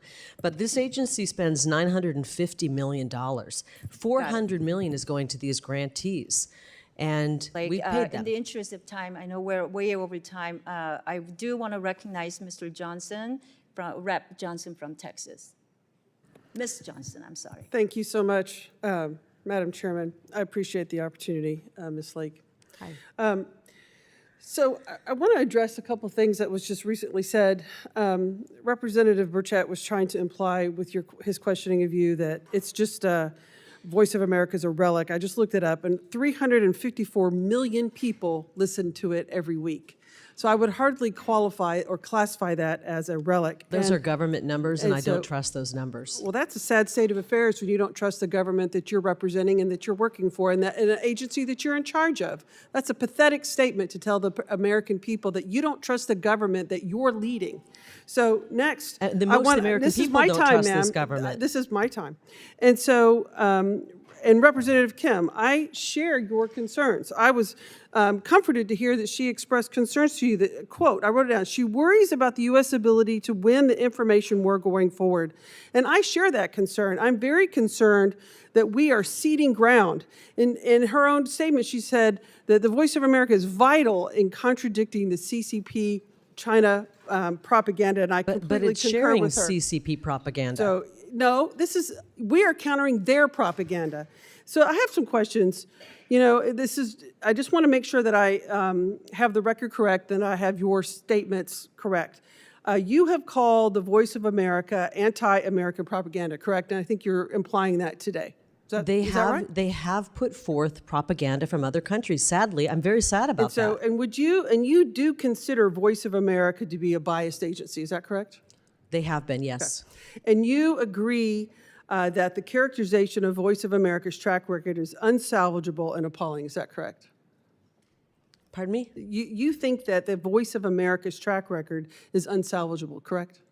I think that this agency, U.S. Agency for Global Media, is unsalvageable, that we can pull parts that are decent and we could work with, and that would be VOA. Yeah, and we the bring it thing in. that's so stunning is that this is an exact set of messaging put out by the Chinese. That VOA is a frontline propaganda tool. VOA is widely recognized as Washington's carefully crafted propaganda machine. This is Chinese propaganda that you are restating You're right. as VOA an is American putting out official. Chinese propaganda. No, excuse me, but that is absolutely outrageous. That what is happening now is that the Trump administration has gone from 71 employees to 2. 71 to 2 of the people running Voice of America in China. That's and not now true. we have a situation That's where not you true. are essentially parroting the Chinese propaganda. It's for the dismantling of Voice of America. So what do we have? We have the Trump administration cutting all service personnel of this agency. We have the head of the Trump administration who's over this agency parroting Chinese propaganda, and all we are doing is ceding America's critical voice. We are the counterbalance in the world of democracy against China, against North Korea, against Russia, the Americans, the United States government. We are the voice. We are the voice of democracy. We are the voice that the world relies on for accurate information, just as Representative Kim implied in Iran. A member of the opposing party, this is Republican and a Democrat agreeing that the Voice of America is critical, and you are gutting it, dismantling. If you had concerns, why don't you just fire the people who are giving information you don't agree with and hire some others? Why are you just throwing the entire agency out, ceding America's role in the world of information to the Chinese, our enemy of disinformation? You know, we have had multiple hearings of this committee, being very concerned over propaganda and disinformation that the Chinese are propagating in our country and throughout the world.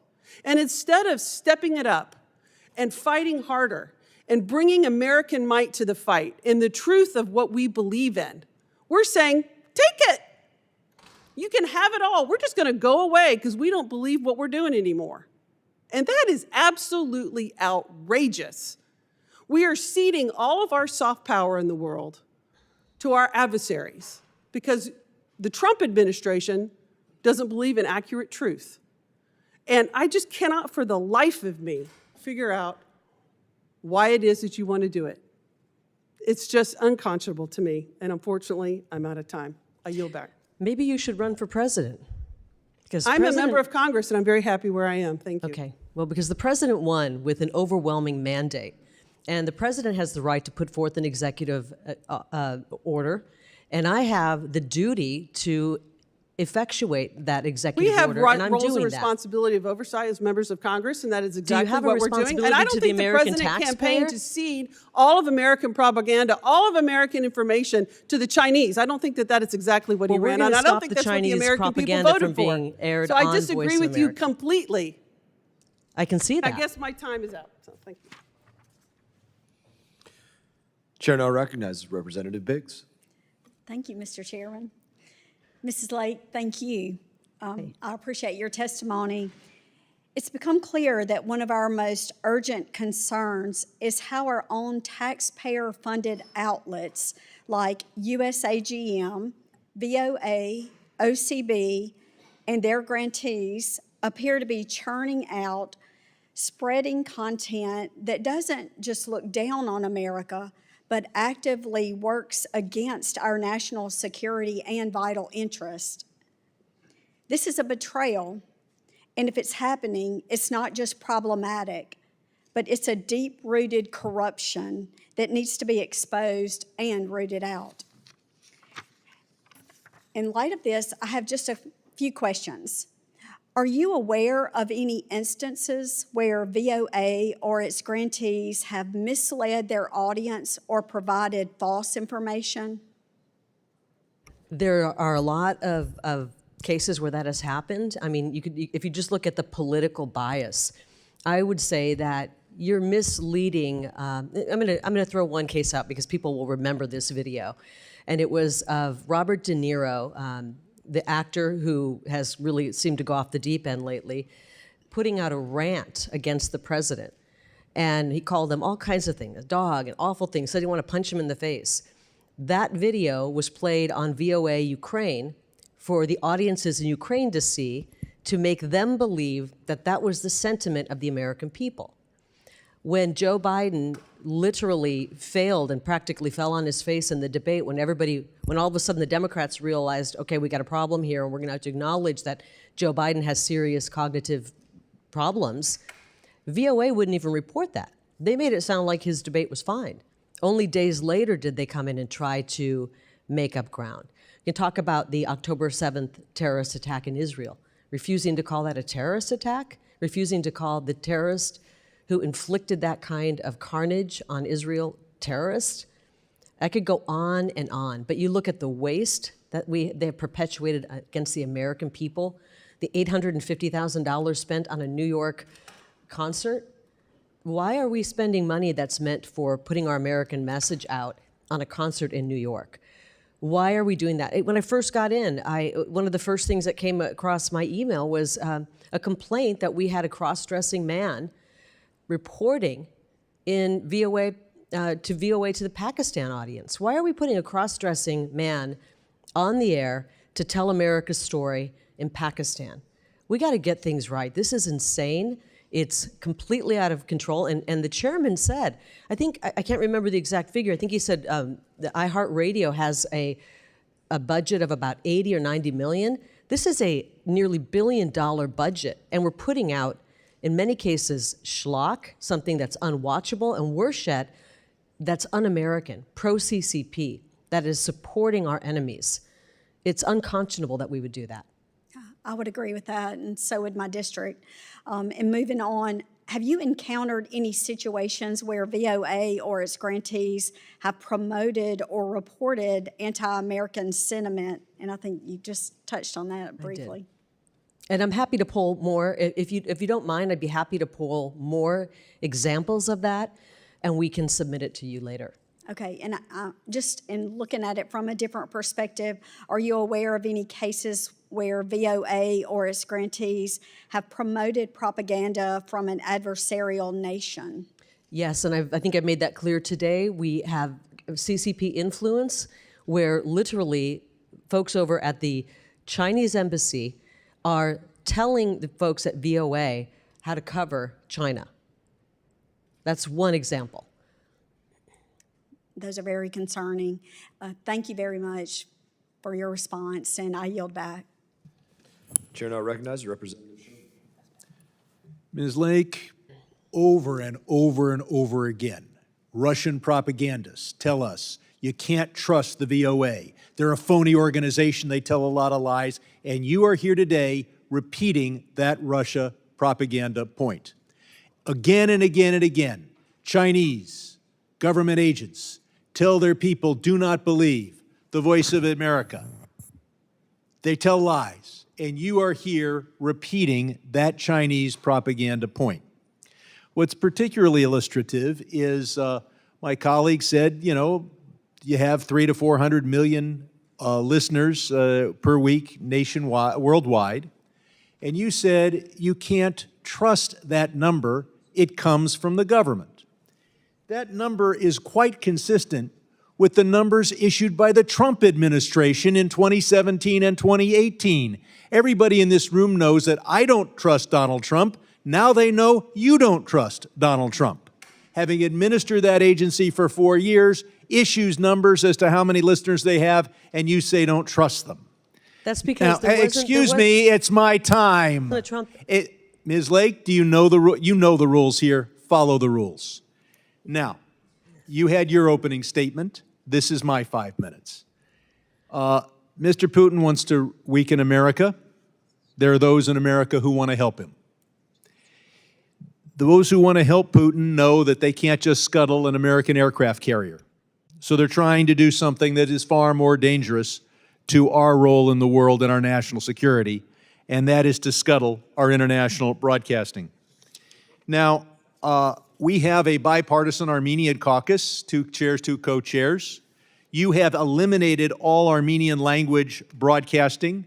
Did you consult with any of the chairs or co-chairs of the Armenian caucus in Congress before you cut off that broadcasting? That's a yes or no question. Nope. That's how decisions are made. And I'm sure you didn't consult with the U.S. ambassador in Yerevan either. I'd like unanimous consent to put in the record a report from the U.S. Office of Special Counsel detailing the terrible administration of USAGM during the latter months of the Trump administration. I'll point out that Ms. Lake tells us how terrible it is that she can't get information. You know who really needs information? Congress. You know who's sitting behind you?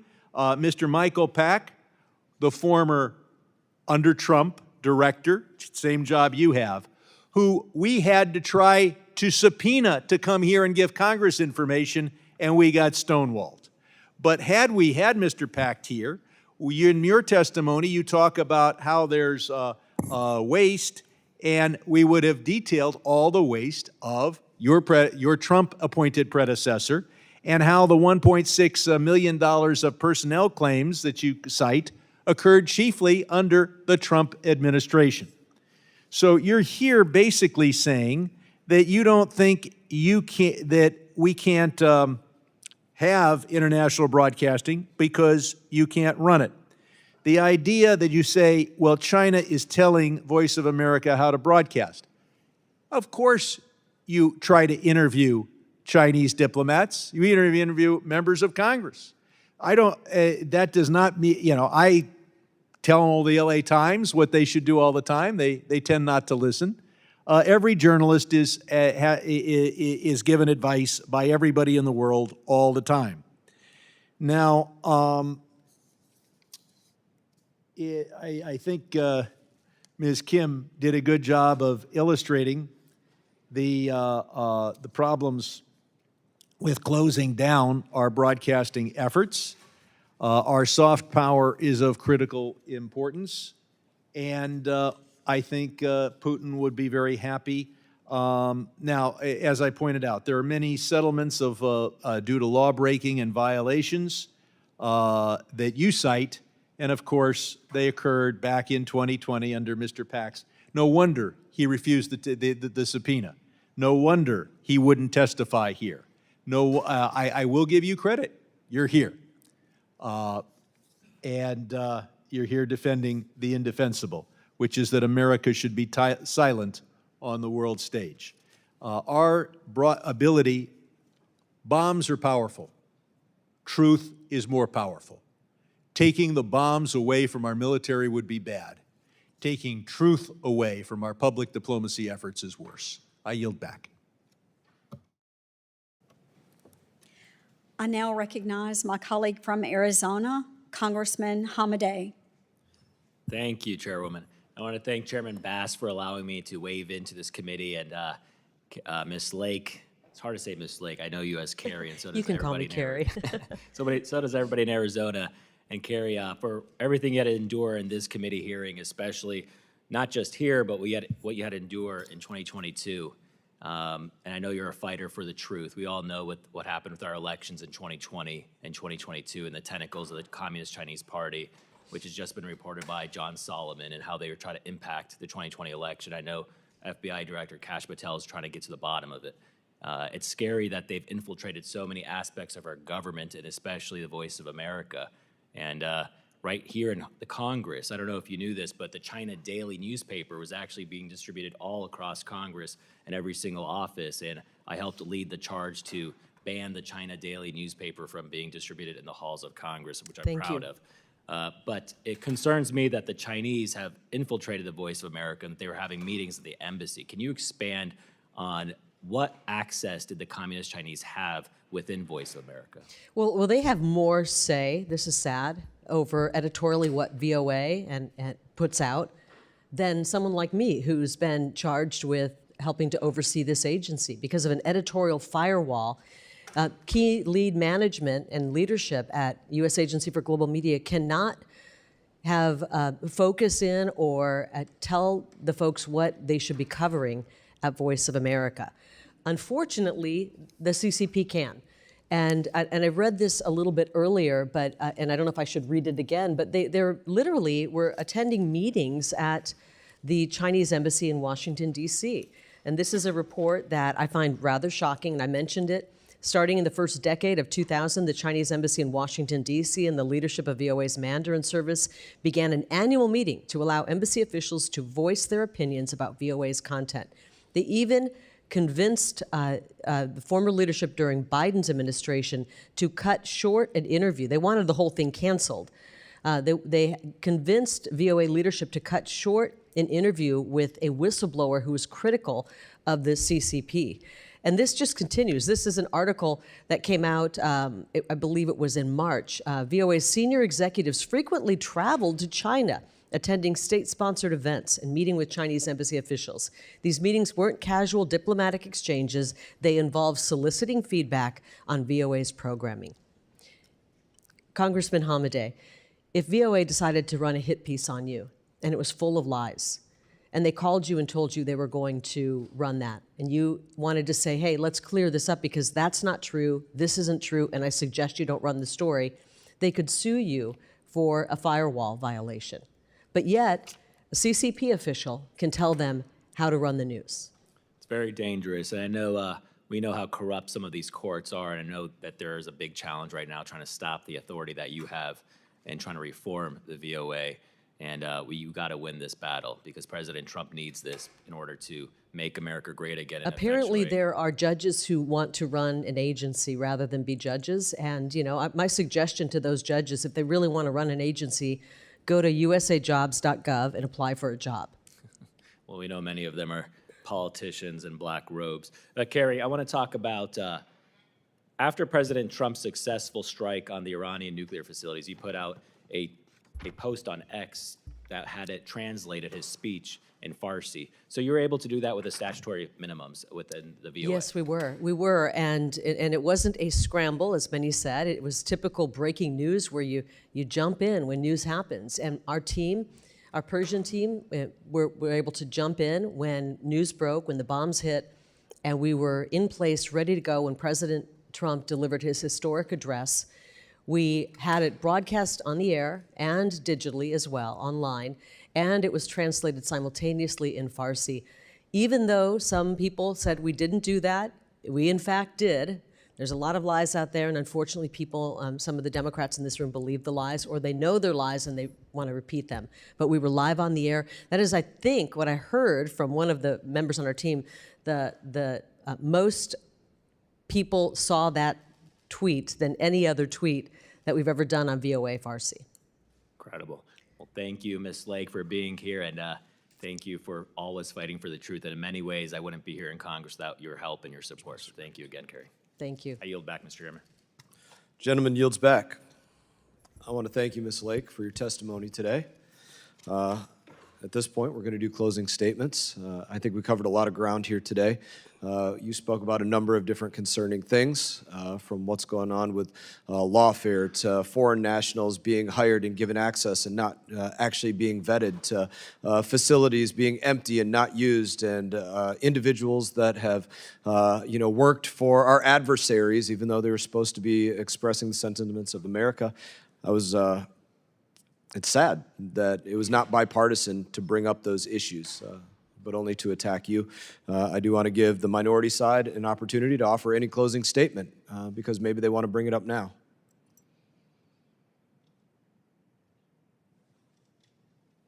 We cleared the room. I don't want them to say I didn't give them a chance, because that'll happen later. Yeah.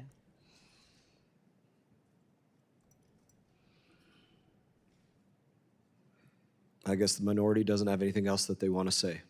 Ms. Lake, for my closing statement, I'm going to give you the opportunity to take my time and express any other sentiments that you feel like you didn't have the opportunity to express, any other information that you'd like to put out, and then we'll close down this hearing. Well, I want to thank you, Chairman Mast, for allowing me to come and speak about the Voice of America, U.S. Agency for Global Media. America has an incredible story to tell. Unfortunately, it hasn't been told properly or positively on Voice of America for a long time. And I'd like to see that change. We have so much that we should be telling the world, and we shouldn't be putting CCP propaganda, Russian propaganda, Iranian regime propaganda on our airwaves that the taxpayers are paying for. This is nearly $1 billion agency. We know for a fact money is being wasted. We know that the content going out is not supportive of this great country. Yet the great people of this country are being forced to pay for it. And thankfully, President Trump has come into office and said, I want to make sure we scale back this out-of-control bloat in the federal bureaucracy. And I don't take pleasure in people losing their jobs, but I will tell you, in the media landscape, the trends have been newsrooms are getting smaller. We don't need as many people. Where it used to take a team of 6 or 7 to get a story out in a live shot, one person can do that now. I mean, I mentioned Joe Rogan. He reaches hundreds of millions of people with each of his podcasts, and he doesn't have a staff of 1,100 or 1,200 people doing that. Unfortunately, in the government, they don't like the word modernize, and they haven't modernized in this agency. 15,000 people in media have lost their jobs in 2024. 15,000 broadcast media employees lost their jobs due to downsizing. We can't continue to operate at the level that we're continuing at. And President Trump has asked us to bring this agency down to its statutory minimum, and he's calling for eliminating the agency starting in the fiscal year 2026, which begins in October. And I'm going to work to effectuate that. You know, I could be selfish and say, I don't want to end an agency because I'm working in it. I'm happy to do what the president has asked us to do. We need to start scaling back some of the waste. And I do think it's wasteful to spend money at an agency that's supposed to be telling America's story that is not telling America's story. I'm going to do everything in my power to make sure that we stop running CCP propaganda, that we start putting the true story of America forward as much as I can in the coming months. So thank you so much for giving us an opportunity. And I wanted to be respectful to everybody. Unfortunately, I didn't think that some of the questions really came forth to prod and find out what's happening and how we can make it better. But hopefully I was able to provide some answers. We appreciate your testimony today. And I would simply add to that, we can accomplish today with any one given phone what it used to take a team of people to do, a camera person with a tripod and a 20-pound camera and a reporter and somebody holding a microphone and a news truck to broadcast that. Any one of us and any individual across the globe can now conduct that with something that most of us carry in our pocket. That's the difference in the world today as to just a decade ago. That's right.